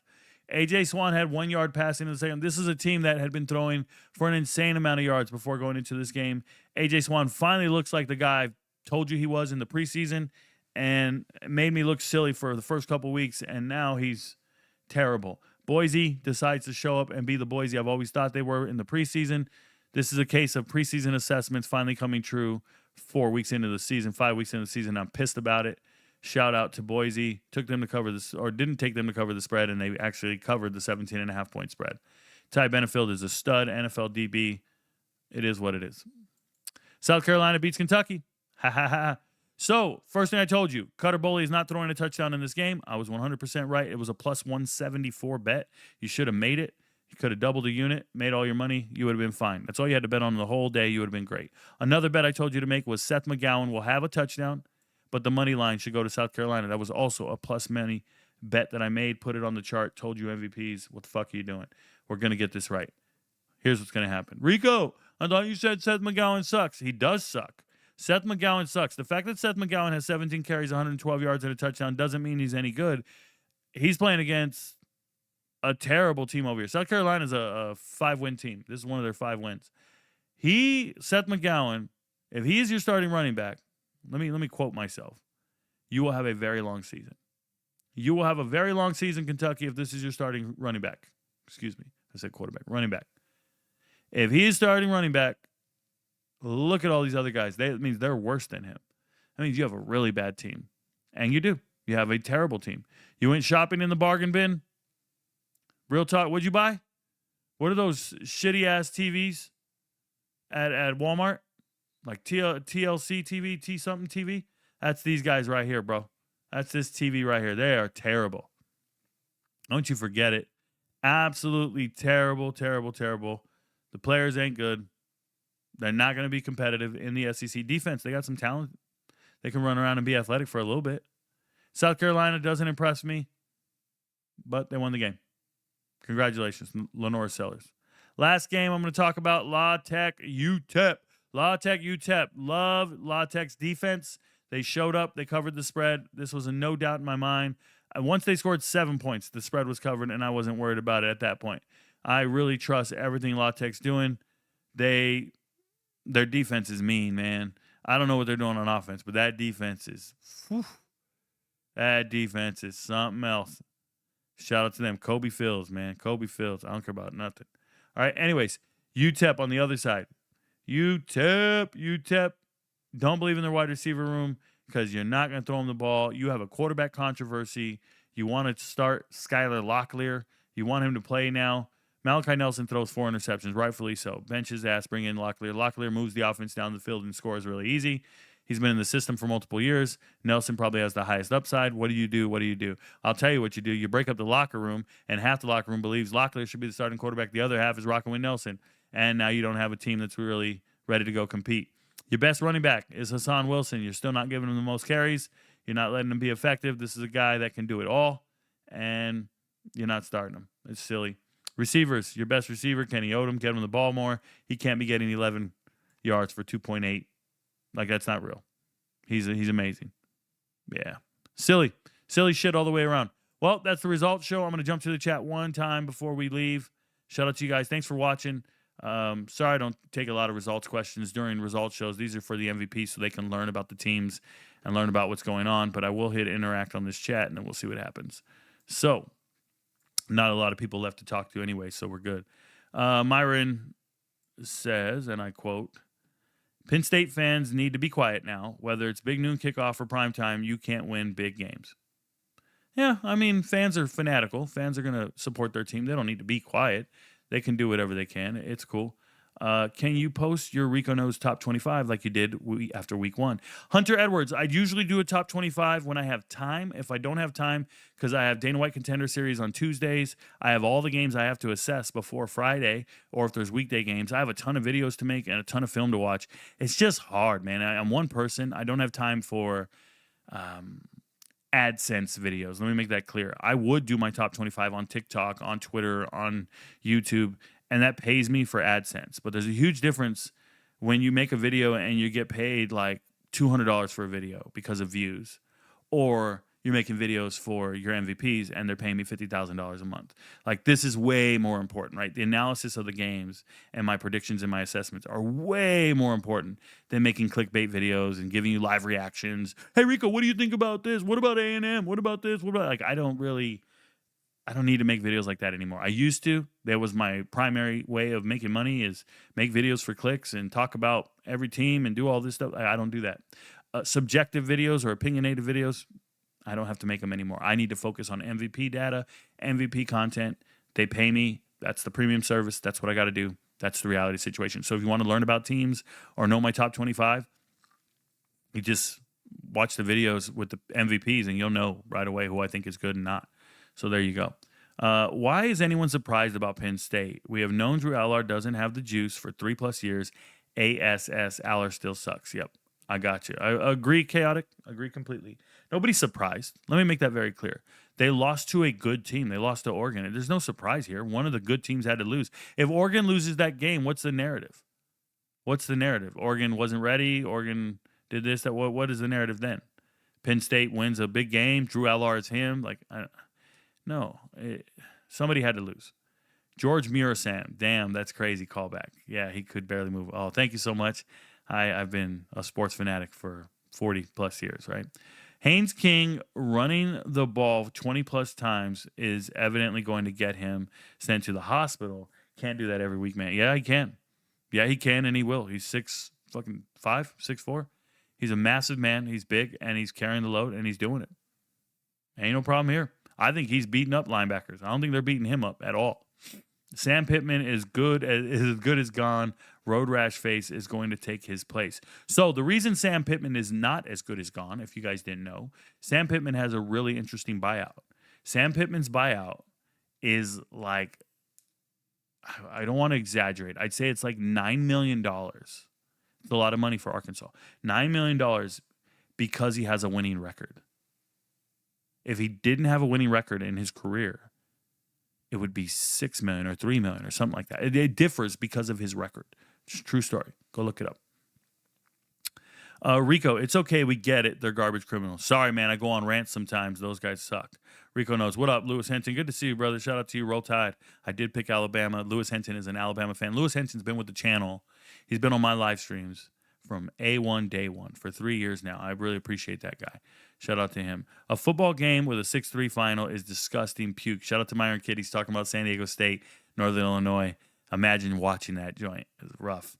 Happy Valley is the biggest home field advantage in sports. What an overrated program and staff. So Jordan Carlin, I don't agree. I don't know what home field advantage there is out there, but I can tell you that Ohio, the Bobcats at Frank Solich Field, they're 20-1 in their last 21 home games, something like that. I think it's 20-1, and they beat West Virginia at home. They beat Iowa State at home. Yeah, they're 20-1 since 2022. Ohio has a home field advantage you don't want to mess with. If you're referring to like noise and all that other stuff, well, I mean, some stadiums get louder than others. That's fine. I'm not on that. Penn State, it's not about home field advantage. Penn State's home field advantage is that the teams they play, they are 90% better than. Right? Penn State has a better talent and a better team than 90% of the teams they face. That's it. That's their advantage. The fans don't play. They yell and scream. What do they cause? A false start? The fans don't tackle anyone. Nah, don't get that twisted. It's a wrap for Sutton Smith. Big guy Greg is back. Shout out to Myron Craig. Sutton Smith is still very good. I like Sutton Smith. Shout out to Walton. Good running back out of here in Georgia. I've always liked Sutton Smith. He's talking about Memphis backfield. But Greg DeRossi's transferring in from UMass a couple years ago. Greg is just something else, man. He's just effective. And I'm not a Greg guy. I'm a Sutton Smith guy. I'm a Bottaford guy, the other running back from Walton. These are big guys. Markey's awesome, man. I want to see these guys get a chance to play at Memphis. And this Greg DeRosis guy, he just takes over that running back room, and it is what it is. It's crazy. And then I got what's up, Rico? What's up? I'm with the gun. Okay, shout out to you. I'm a man with a gun. Okay. Appreciate you guys. Thank you guys for being here today. Thank you for watching the results show. Shout out to the MVPs. We have some more. It just didn't update for you guys. Huh, that's weird. I don't know why it's not updating. Interact. I can't show it to you, but I can see it on my chat over here. So let me see this here. Touchable Otter says, any games you're looking forward to watching next week? Well, I watch all the games, but I can go to week 6. Games I'm interested in watching in week 6. Let me pull up the chart here. Which games intrigue me the most? Ooh, New Mexico at San Jose State does for sure. There's one.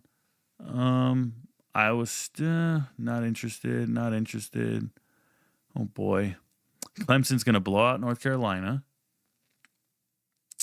Let's see here. K-State at Baylor. Not interested. Oh boy. Ohio's blowing out Ball State. Ooh. NC State's going to blow out Campbell. This will be a massacre. Western Michigan and UMass. Oh, Penn State's going to get back on their winning track. Low-scoring game in Texas, Florida, for sure. Low-scoring game.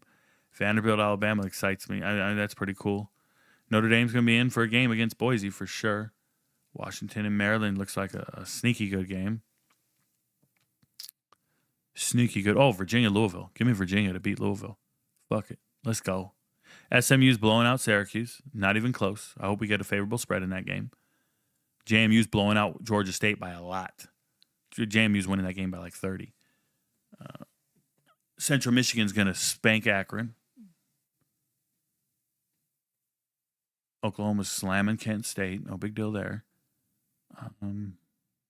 Texas State will put the hurt on Arkansas State. ODU's going to smash Coastal, man. Smash them. Bad. I believe Texas Tech's going to hurt Houston really bad.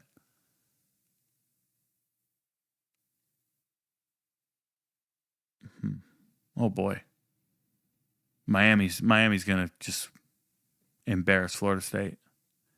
That's a sneaky good game. Mississippi State, TCU. I'm sorry, Texas A&M. I look forward to TCU beating the hell out of Colorado. That's going to be an awesome game to watch. I'll probably watch that with the volume of my pants down for sure. Shout out to TCU. Kansas is going to beat up UCF. What a great game, Tulsa-Memphis. Great game. Duke's going to win up front against Cal. I'm on Duke there. Yeah. Yeah, it's gonna be fun. There's some games. There's some games. We'll see what happens. Shout out to them. Shout out to them. Do you agree that Georgia should fire Mike Bobo? No, not at all. What do you guys do, man? Like, how does that work for you guys? Who would they hire? Who would they hire? What happened at Georgia? 2 years ago, Georgia's offensive coordinator left for the NFL. And I told all of you, when you lose an offensive coordinator that's NFL caliber, you just won 2 national titles back to back, you're not going to be the same team. Forget all the draft picks. You just lost an offensive coordinator. And a lot of you guys don't think this is real, but it is. I want you guys to think about Nick Saban. The greatest thing about Nick Saban is that he's a coach to coaches. Nick Saban wasn't coaching players, right? You don't understand this structure because you probably don't work in an organization that has this type of structure, but I did. I was in the military for 20-some years. This is what we have. You can be a first sergeant. You as a first sergeant do not coach the players. You don't coach the privates. You coach the platoon sergeants. And you teach all those platoon sergeants what they need to do. And if you get new platoon sergeants, you keep coaching the new platoon sergeants over and over and over as a first sergeant. The players, although they do matter,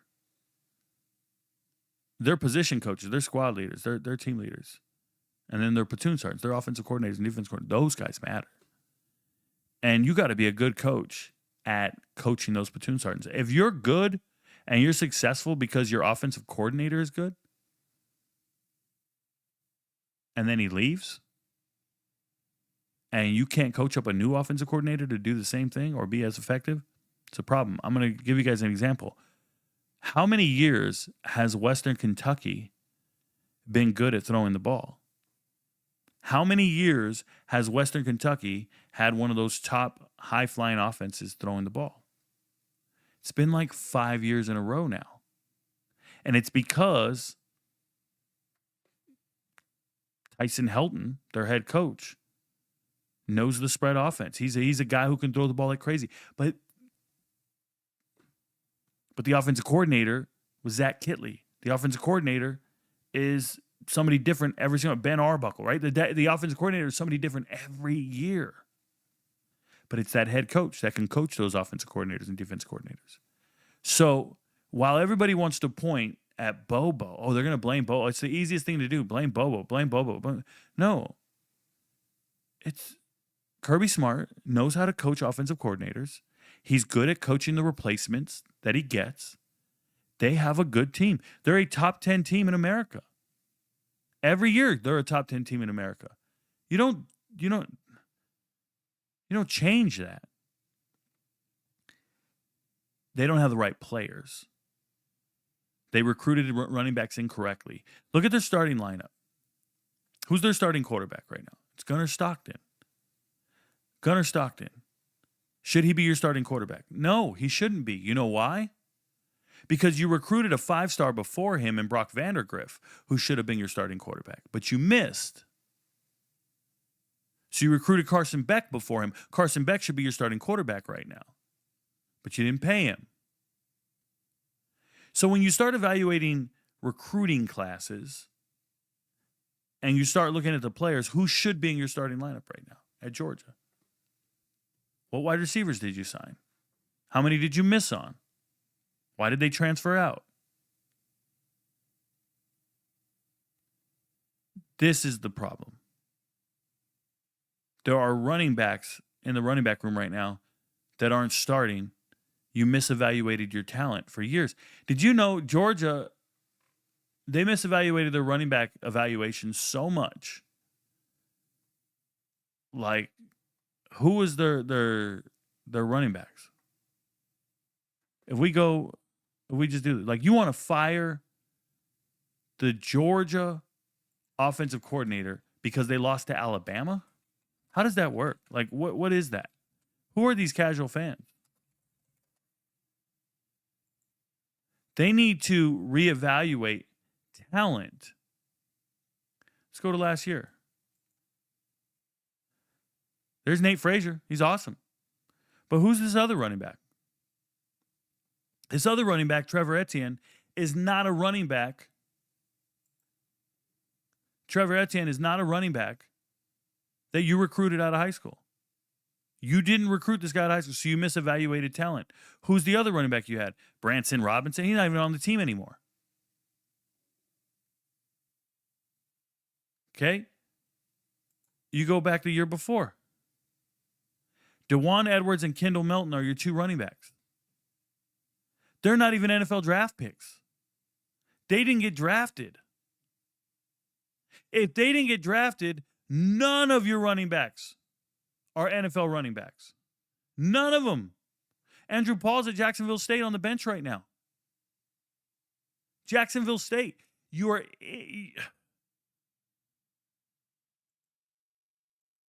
2022. Your best running back is a 7th round draft pick. 7th. If he's a 7th rounder, that's a non-pro. You guys think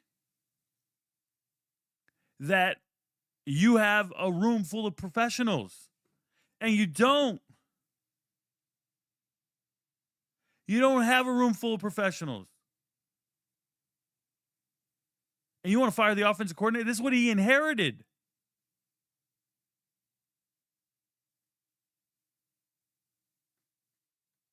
Team's leading receivers.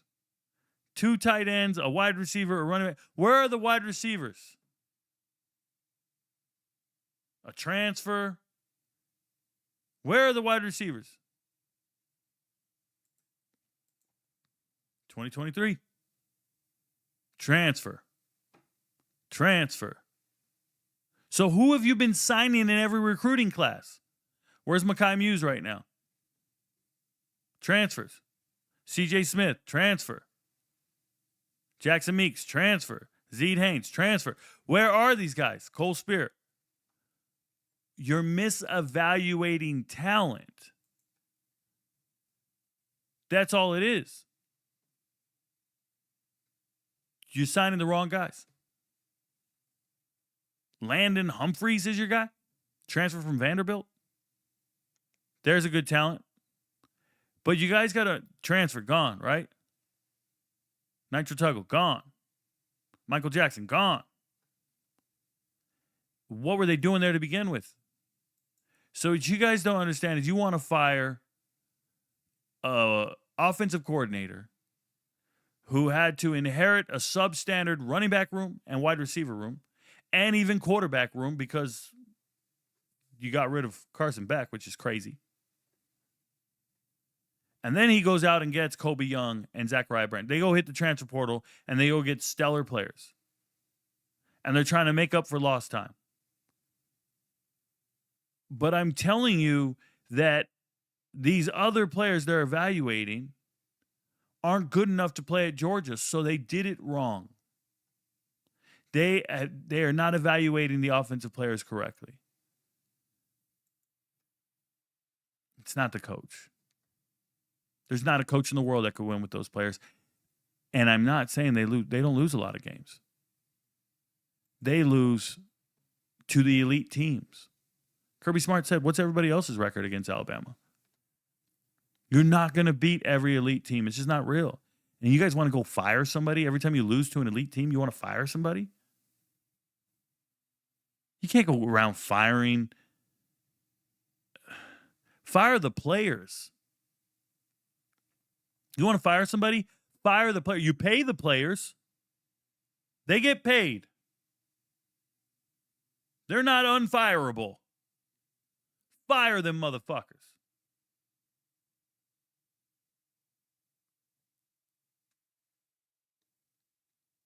Why did Georgia not kick the field goal if their best 4th down play call was a running back sweep with a white dude? Forrest Weber, I'm not a coach. I used to coach football. I don't coach anymore. I don't sit here and answer shit like that.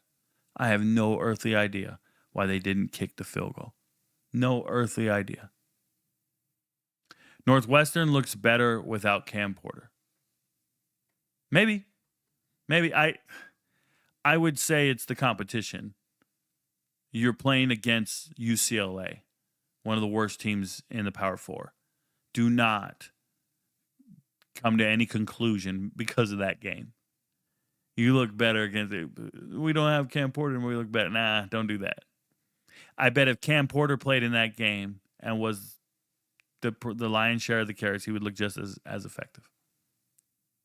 Hey, guys, we've been going for 2 hours. I'm going to call it a day. I'm going to go run a trail with Kim. Your friends don't know, but Rico knows. I appreciate you guys. Stay up now.